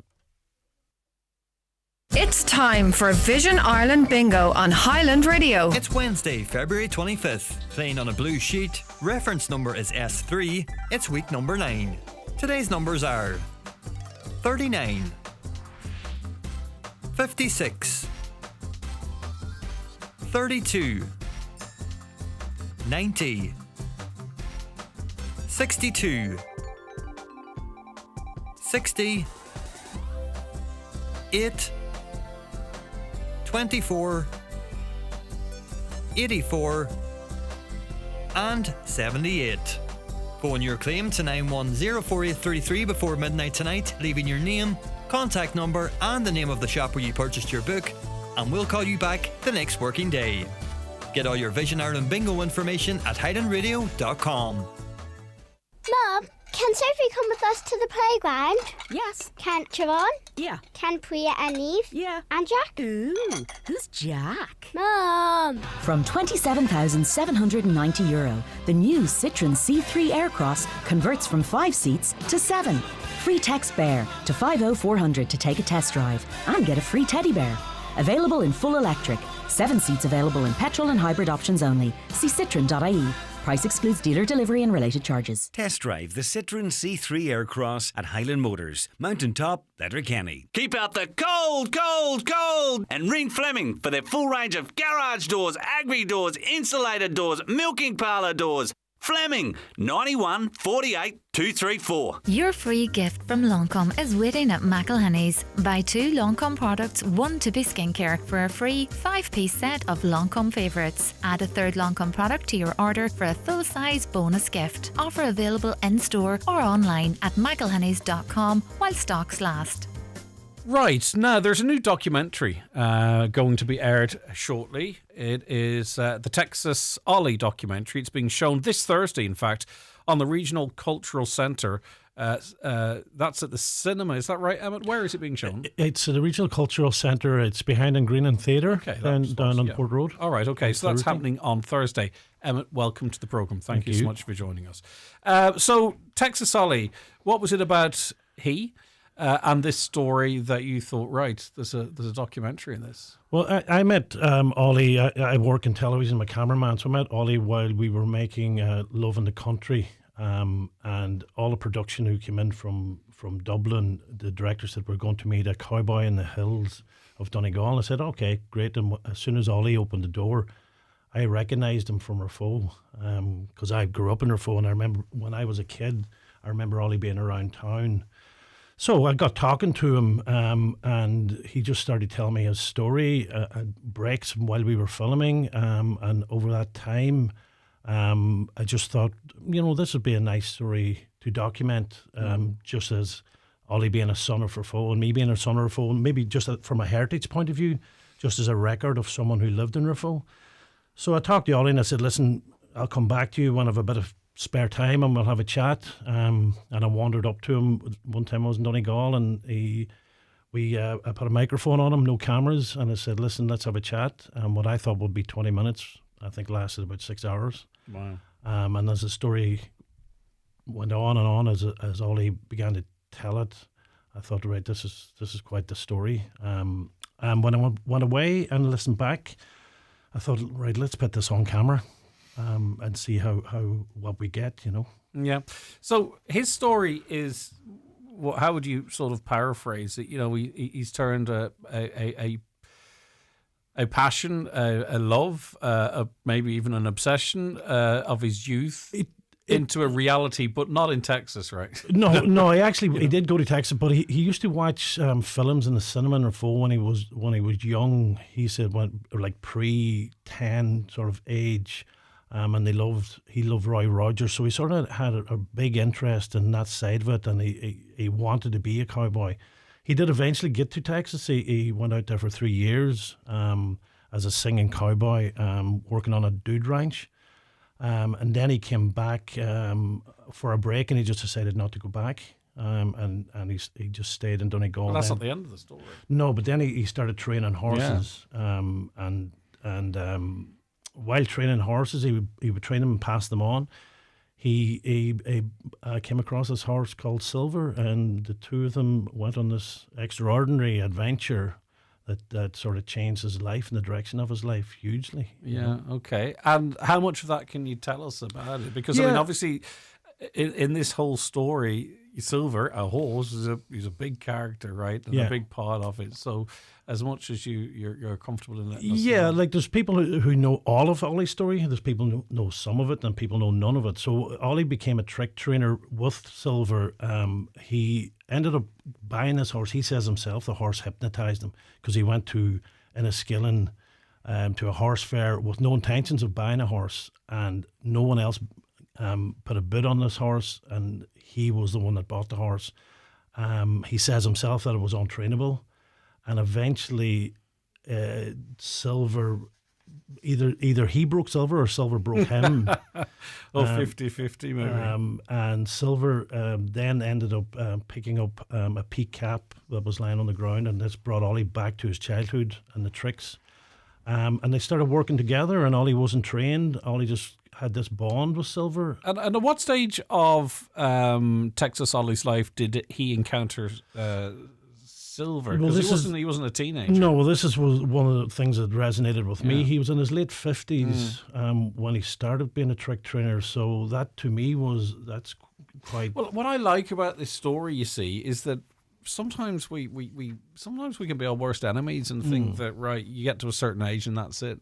Yeah. And yet here was the story of a man with a chance encounter with a horse, as it turns out, and his life goes off in a different path altogether. Another chapter, a whole other chapter. Still a young man, don't get me wrong, but sometimes we can be planning our retirement or demise or whatever it might be. That opportunity that came up that Ollie was presented with by Silver, he followed that, and again he didn't want to travel. He went into the circus in Derry. He performed around a few places in horse fairs, and he went into the circus in Derry. He didn't want to travel, but then he ended up, I think Silver took control, and Silver really You've fallen in love with the story, haven't you? This horse has hypnotised you, I think. It's quite an amazing story, you know, and Ollie tells the story quite well. So and when I went up to record with him with the camera, it became a 4-hour interview. But we then got into a side of Ollie that he became very honest about his life and how he lived his life, and retrospectively now, at his age, looking back on decisions he made, things that happened, and how he is where he is now. So I think that again was just organically came out as we talked. Yeah, because we're talking about milestones spanning an awful lot of time with an awful lot of time in between. Yeah, for life. Yeah, and decisions and yeah. How big of a leap was it, if at all, Emmett, for you? As a camera person, but you've worked on documentaries and many other different types of projects, but then sort of transitioning into actually being responsible for your own project, all right? So shooting it, but also this is your vision, this is the story, how you want to tell it, you want to edit it, I presume, as well. So was it inevitable? Is it your first time doing your own project? Yeah, it's the first time I've done a complete project. But when we work on documentaries, we would do a lot of collaboration with the people we're working with anyway, and we would be working not necessarily on the front lines of the story, but but you'll be standing listening to what's going on and following what's going on and suggesting. So you would have a little bit of input, but the nature of the job is a very human interest, quite similar to what you do. You have a very human interest view on people, and when you turn up with a camera, people have the tendency to tell you an awful lot. So, and a lot of your work much of your work has been in the factual space as well too. Factual, we go across quite a bit, but factual reality, I've been in it for 30 years, so I've seen a lot. I think actually when after that program that you were involved in, I think Texas Ollie was on the show. I'm almost 100% sure I did speak to him, and he was a very brilliant character. He's quite the character. My time was fleeting. Yeah, he is quite the character, and he loves to perform. You'll still find him around Glenties and Ardran, the local bars, playing, and he just loves a crowd. He loves singing. He loves getting out and talking to people and socialising. So he is, and he has a good story to tell. So he's quite the character to hang around with, Yeah, so obviously, as we've mentioned right at the top of this item, it's being shown on Thursday at the Regional Cultural Centre at 8 p.m. In terms then of a wider distribution, are you there yet? Do you know what you want to do with this? Maybe you've already got plans? Yeah, to be straight with you, we don't have a distribution. We never even thought that far. Yeah. This is only the third showing of it. The first one, we did a premiere in the Vault House in Rafo for family and friends. For me, that was Ollie, two sons of Rafo, myself and Ollie going back home and showing this film. It went to Galway last week, which Ronan McCarran from Rafo was involved in bringing it to Galway. And then the RCC said they would run it after that. I have no idea where it's going to be. We don't have distribution. It's all totally self-funded by myself. There's so many options now, either self-publishing or God knows what. Anything I missed out, Emmett?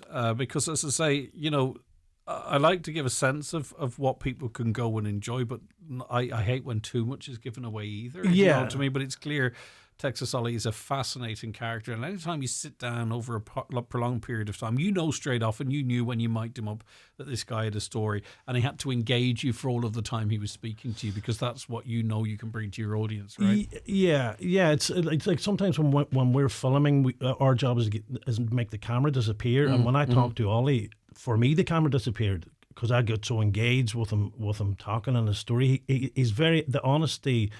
His look on life and his belief in himself and his belief in the journey that you can go on is quite the story, and it comes across quite a bit. Yeah, there's so much stuff out there, and I'm not critical of any of it, but I can only hear the same story about the same celebs a certain amount of time, right? Yeah. That's just me. You can't beat stories of people, and I was going to say ordinary people, but the truth is actually a lot of people, if not most people, are actually extraordinary. They just haven't had the opportunity to tell their story. Yeah, but now Ollie, obviously, he's pushing the boundaries. But you know what I mean. Yeah, I'm sure there's a lot of people out there who have stories like that. And Ollie, even now, he ends the documentary on quite a positive note. Like, he's still waiting for his next adventure. What's going to happen next. So from that point of view, there's quite a message for us all in it, 100%. The mind, our mental health, our physical health, our attitude, they are all intertwined. I've seen it far too often in my life not to believe it to be true. Yeah. And if you look and plan and think of the future, you're giving yourself a good chance of reaching it, I think, often, if you know what I mean. Yeah. There's some brilliant stuff. Congratulations, Emma. It's great to get it out. It's great to get it done. I know you're flat out, but when something's your own, it feels a little bit absolutely special, doesn't it? Yeah, it's great to get a reception of people loving watching it and getting the message from it, and that's what I want. I wanted to get out and for people to see that this is quite the story, and it's gut confirming. You had a gut feeling, and you've had that and some people take something away from it when they leave. So it's all about Texas Ollie. It's a true story of Ollie Hepburn, a Donegal man who turned a childhood love of cowboy films into a real life as a horse trainer and performer. But there's so much within that story in and of itself too, which will add to the experience for you if you get along to the Regional Cultural Centre. It's at 8 p.m, the showing on Thursday, and you can get in contact with the centre to book a ticket. You can book a ticket, or I think you can pay at the door as well. Okay, good, excellent. That's a good option as well. So that's something different for you for this Thursday. Emmett, thank you so much for calling over. Thank you, Greg. Emmett Hart, back after the break. Hi, I'm Padraig Harrington. Esophageal cancer is something I know all too well. My dad passed away from it. That's why I want you to know the symptoms. If you're struggling to swallow, have persistent heartburn, acid reflux, unexpected weight loss, or pain, don't ignore it. Talk to your GP. Catching it early can make all the difference. For Lollipop Day, let's spread the word. Visit lollipopday.ie to learn more, because early detection saves lives. At the heart of every successful business are highly skilled and talented people. That's why at SkillNet Ireland, we know that every skill counts. Whatever sector your business operates in and whatever skills you or your business needs, contact one of our 70 SkillNet business networks for training and development that's industry-led and can improve your business success. Visit skillnetireland.ie for upskilling and reskilling supports to develop your team. SkillNet Ireland is a business support agency of the Government of Ireland. Luxury living begins at the heart of your home, your fireplace. At Spratt Fireplaces, Newmills Letterkenny, we offer statement fireplaces, bespoke surrounds, and a wide range of stoves, including gas, wood burning, pellet, and bioethanol models. No chimney? No problem. We'll help you choose and install the perfect solution. Stylish, efficient, and tailored to your home. Call 074 91 24144 or visit spratfireplaces.ie. Spratt Fireplaces, bringing comfort and style home. At Eclipse Cinemas Bundoran and Lifford Strabane, the stars shine brighter. This isn't just a trip to the movies, it's a VIP experience. Sit back in luxury as your favourite pizza, yummy, hot food and a cold drink are delivered right to your seat in any studio. But for the ultimate treat, step into the Director's Lounge, our most popular destination. Enjoy the film, enjoy the food, and savour the experience. Only at Eclipse Cinemas Bundoran and Lifford Strabane. Local Enterprise Week is back, and the theme for 2026 is Built on Belief. It runs from Monday the 2nd to Friday the 6th of March, with over 22 events taking place across Donegal to inspire if you're starting, growing or scaling a business. Local Enterprise Week is organised by Local Enterprise Office Donegal in association with Enterprise Partners. Events are free to attend, but booking is essential. Visit localenterprise.ie/Donegal or call 91-607-35. Now, this is Esophageal Cancer Awareness Month, and this week is National Lollipop Day. We'll talk more about that in a mo. With Jamie Timoney, who's Ambassador for Esophageal Cancer in Donegal, from Donegal, living and working in Galway. And we were speaking beforehand. Have I got that correct? Esophageal, yeah, that's the only thing, but don't worry about it. It's spelled different ways and it's of course. Ways and often, I mean, they know the medical terms, but this is why we end up with little ways of describing them, don't we? You were diagnosed with esophageal cancer in 2023. So what is it? Where does it affect you? And we can sort of follow on from your diagnosis from there. Well, an easier word for the esophagus is the food pipe. It's just the pipe that would take from the throat down to the stomach. It's about 30 centimetres long, and it's the main transit point to get any food into your system. And for something so important, it can be easily overlooked when there are any symptoms there with cancer involved within it. So I had about 6 months of symptoms from June until December 2023. And they could be so easily dismissed and put aside. But eventually in December 2023, I was sent in for a scope just to find any kind of source of bleeding, because I had quite low hemoglobin and iron in the blood.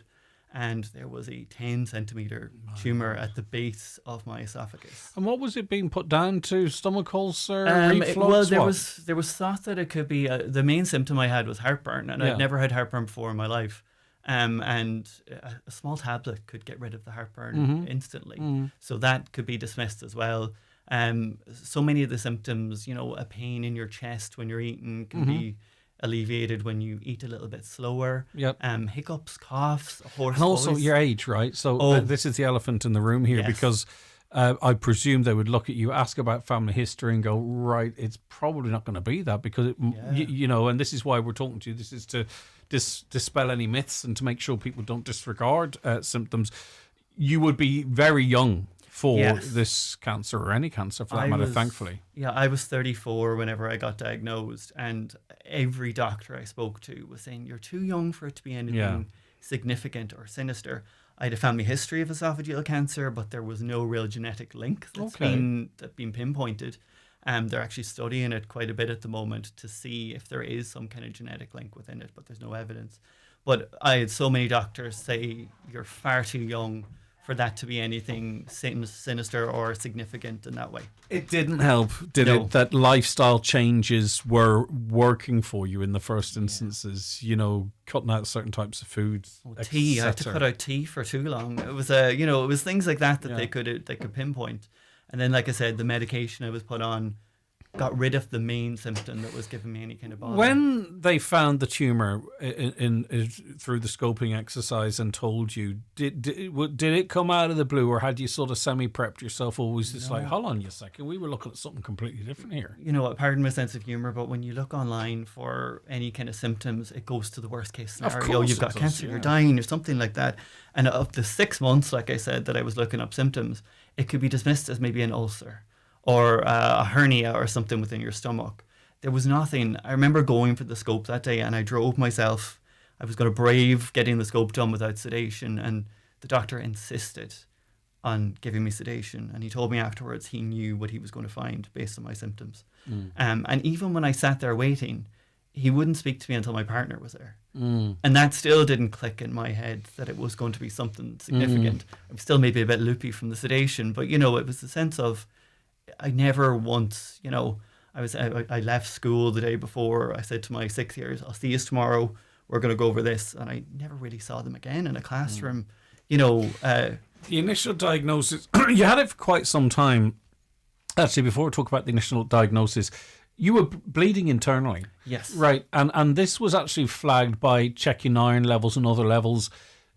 I presume then at some point your body is consuming the blood because it's above the stomach. Is that why maybe it's not obvious other than the fact that levels are dropping, or what? Yeah, because like I was functioning perfectly. Yeah. I was working, I was going to the gym, I was socialising. You weren't noticing anything in the toilet? No, no, absolutely not. Sorry to be crude, but to be crude, it's one of those symptoms. The main symptoms is like I was having darkening stool as time went on.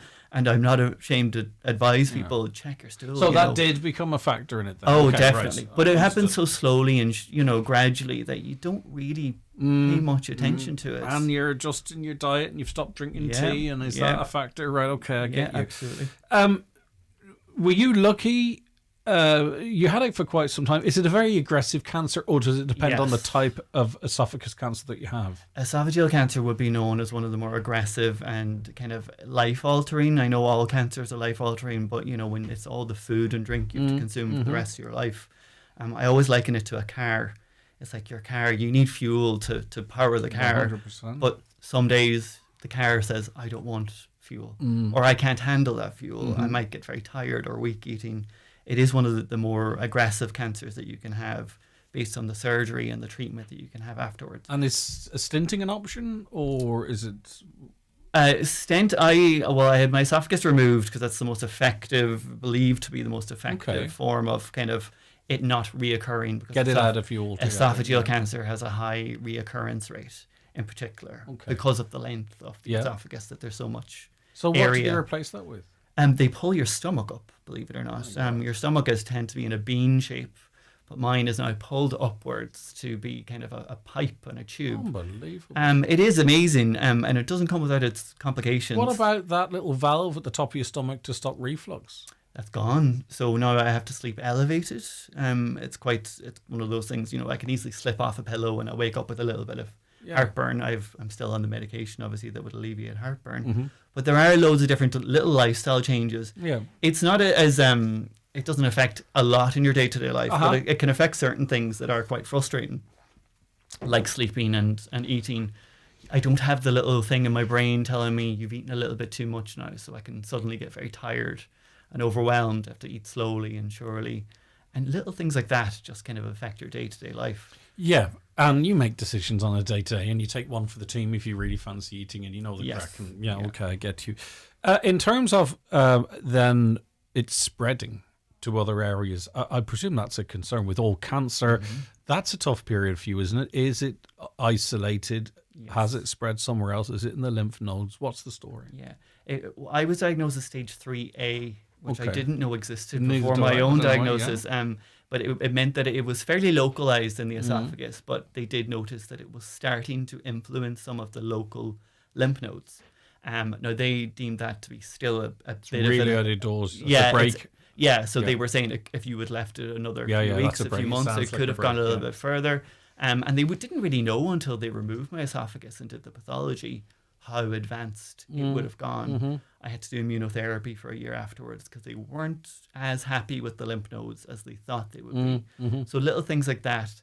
But it can be but when you think about it, a 10 centimeter tumor on paper sounds like a lot. I don't know what a centimeter is. How long is that? Yeah, well, when you think of a ruler, yeah, it's 30 centimeters. Okay, a third of it, Okay, I get you. Sorry for being a no, dinosaur, you're fine. I'm happy anyway. to answer any questions. Yeah, right. So that is really quite significant. Yeah. What? I mean, obviously you're an ambassador, right? Yes. So is it a case of what we've been doing up until now?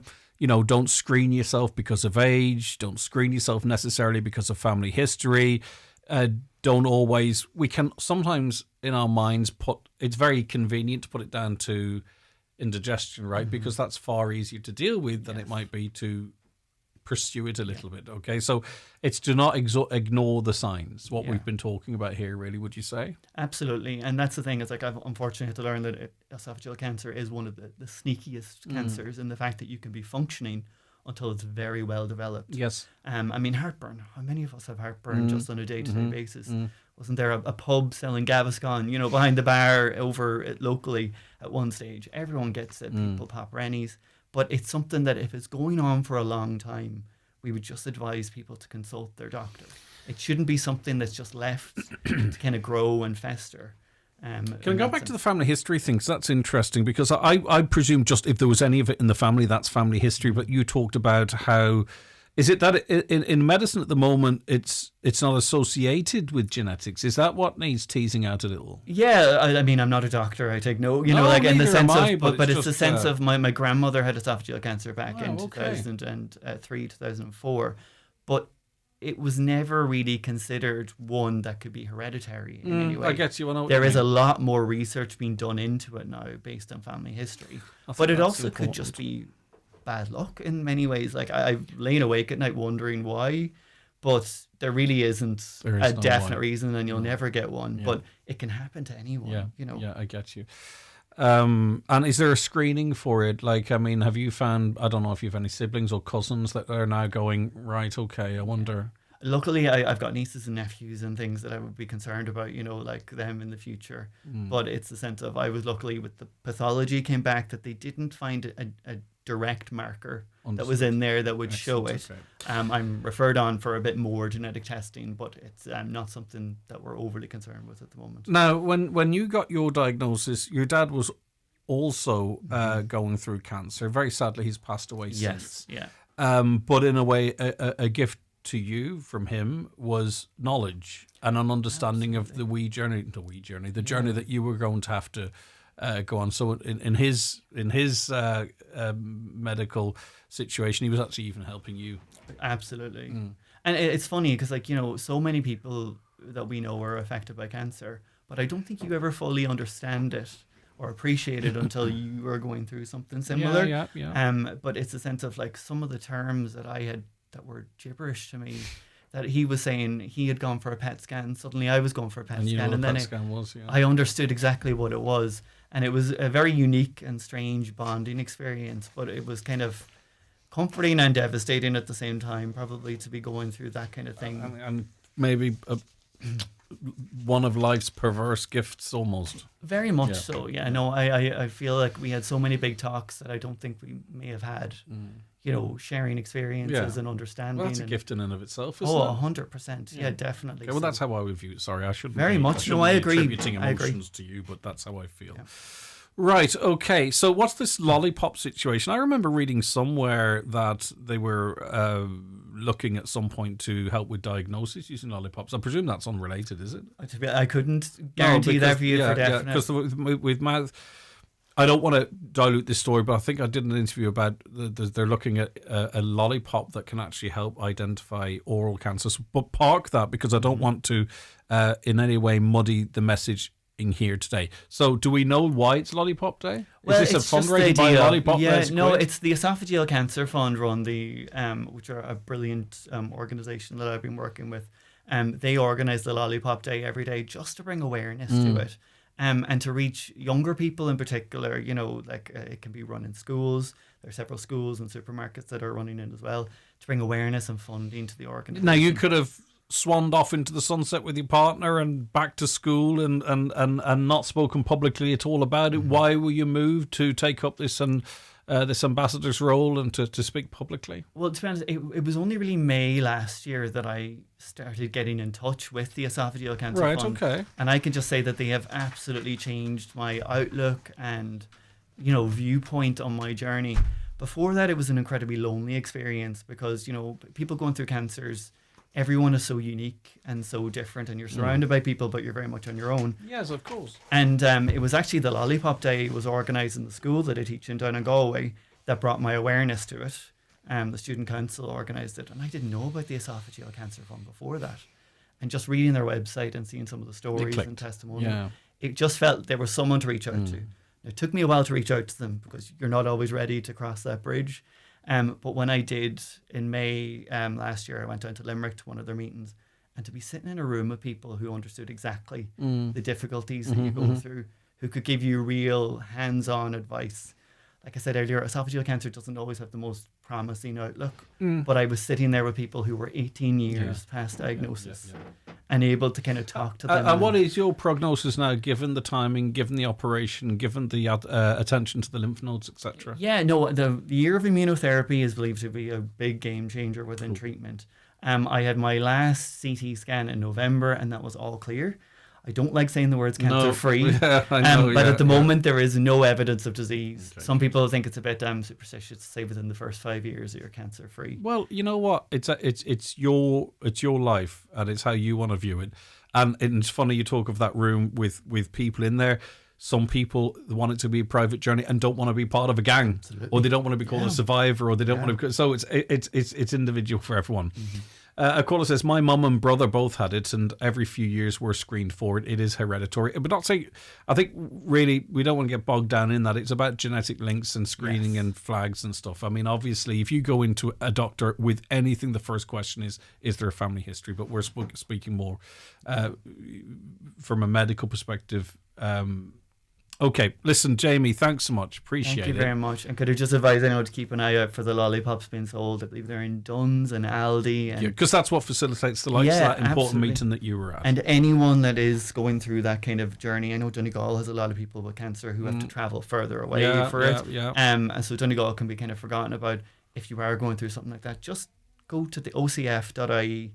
And you might be able to see some advice and reach out if you really good URL actually, ocf.ie. It's very easy to remember. 5 little letters. And the lollipops might not seem as obvious as maybe as a big daffodil, but the cause is as important. So if you are out and about, where did you say they're available? In Dunn's and Aldi and different. I know Public School Gweedore are doing a collection. Okay, so you buy a lollipop and you're also supporting the work of the OCF. Thank you. Thank you very much. Appreciate it. And great to see you in such good form, and long may it continue. Thanks so much. That's Jamie Timoney there. Want to learn how to use your phone to connect with friends and family or book your next holiday? Why not try High Digital, a free online course designed by Vodafone Foundation. You can learn how to use WhatsApp, book trips at home and abroad, and find out how to recognise common scams. Try the online course at highdigital.ie. That's highdigital.ie. Or if you would prefer to learn in person, call 1-800 20 30 30. Choose life. Choose fun. Choose not sitting at home getting bored. Choose something better. Something really fun. Choose Fundamania. Coming to the Brunswick Movie Bowl from February 28th. Choose regular, junior or family wristbands and enjoy some of Europe's top thrill rides. Choose fun for all ages. The legendary Fundamania event until March 22nd. For times and tickets, see fundamania.co.uk. Looking for your dream car? Look no further than Heron Auto, Donegal Town. With a massive selection of over 70 quality used cars in stock, we've got the perfect vehicle waiting just for you. Call in to Heron Auto today and drive home in style with a car that fits your taste and budget. Drive with confidence. Drive with Heron Auto. If you're feeling unwell, Clinic 45 is open in Letterkenny and now Bridgend, providing expert care with a wide range of medical services including blood tests, vaccines, minor injuries and prescriptions. Consultations are just €45. Clinic 45 open Monday to Friday in Fort Retail Park, Letterkenny, opposite the new Duns, and now also in Bridgend. No appointment needed. See clinic45.ie. The electorate for Shannon University elections has expanded. Thousands more graduates from higher education institutions across Ireland are now eligible to vote. If you are an Irish citizen with a degree from an included institution, you can apply to be added to the register. The closing date is the 26th of February. To find out more, please visit shannonvoter.ie. Brought to you by the Government of Ireland. Highland Radio weather updates with McElhenney's. Looking for the perfect outfit for an upcoming event? We have new occasion wear styles arriving every week. Visit us in Ballybuffet or shop online at mcelhenneys.com. Now, a dull and damp start this morning. Outbreaks of rain and drizzle. Rain, though, will clear eastwards through the morning and early afternoon. Sounds good? No. Scattered showers and the odd bright spell follows from the west. Some showers will be heavy with the chance of isolated thunderstorms, temperatures of 10 to 13 degrees. Mary on YouTube, well done and well said, Christine. Our farmers need supported. The first man God created was a farmer. God placed Adam in a garden. Keep up your fight for proper standards. Beth, good morning to you. Thank you for that.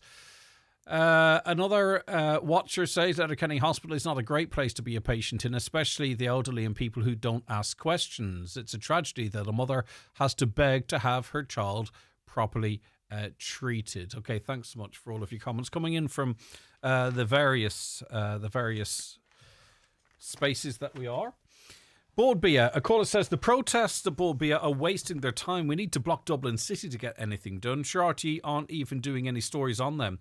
I was listening, I don't know if I should say, cause some people are going to accuse me of sour grapes or something or other, but I was listening to some coverage this morning on the national broadcaster, and it was like, to paraphrase, it was like, well, if you give the people in poorer areas, and this was framed as outside Dublin, if you give people in poorer areas access to cheaper GP slots, sure, next thing you know, you're going to have to give them access to SNAs, and you're going to have to give them access to supports for children with additional needs. It really was a remarkable piece of audio, but I don't want to harp on about that. We're all sort of coming to terms whilst keeping on with things to the awful news that two young men, two 19-year-olds, have been killed in a collision in St Johnstone. There's a third 19-year-old who was initially taken to hospital in Derry and has now been taken on to Belfast for treatment. It's after a lorry and a car collided at around about 11:15. We're joined on the programme by the Cathaoirleach of our local authority, Donegal County Council, Councillor Paul Canning. And Councillor Canning, Paul, it's just the most difficult news, isn't it? And our thoughts and our prayers and our strength or whatever we can is sent to the families and loved ones and friends of those affected by this.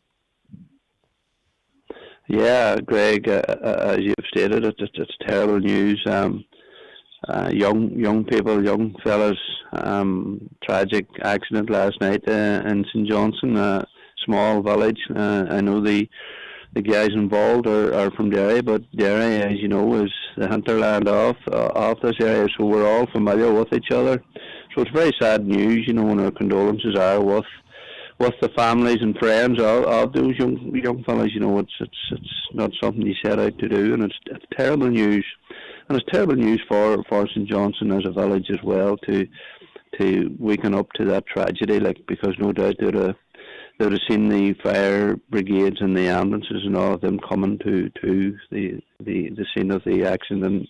And listen, a big thank you to all of the emergency services for the work that they do, because it's not easy getting called out to such tragedy, and sometimes we take the services for granted. So that as well, but it is a tragedy that nobody had planned, and it's terrible. It's terrible news for the area, and as I said, condolences to everybody that is connected to these young boys. And I think the third fella's not out of the woods either, so it's a very, very sad day for the people of this area. Okay, Paul, thank you for that. That's the Cathaoirleach of Donegal County Council, Councillor Paul Canning, and we are sending on our best wishes too, as that young man fights for his life in the Royal Victoria Hospital in Belfast. And so important too that Councillor Paul Canning recognised our emergency services. They're just us, really. But they get the call, they don't know what they're going to turn up to, and they have to deal with the situation, and they deal with it so well, so professionally, and try and get the best outcomes for everyone impossible. Often too, the clergy have to attend a scene like this, and often end up going back to a parochial house on their home. The ripples of a tragedy like this spread out far, and again, there's no words other than to say we're so sorry to hear of the incredibly, incredibly sad news. Okay, that's where we have to leave it on the Greg Hughes Show for this Wednesday, the 25th of February. Thank you very much for listening or watching. Thanks so much for texting in. Any messages I didn't get to today, I'll carry them over into the show tomorrow.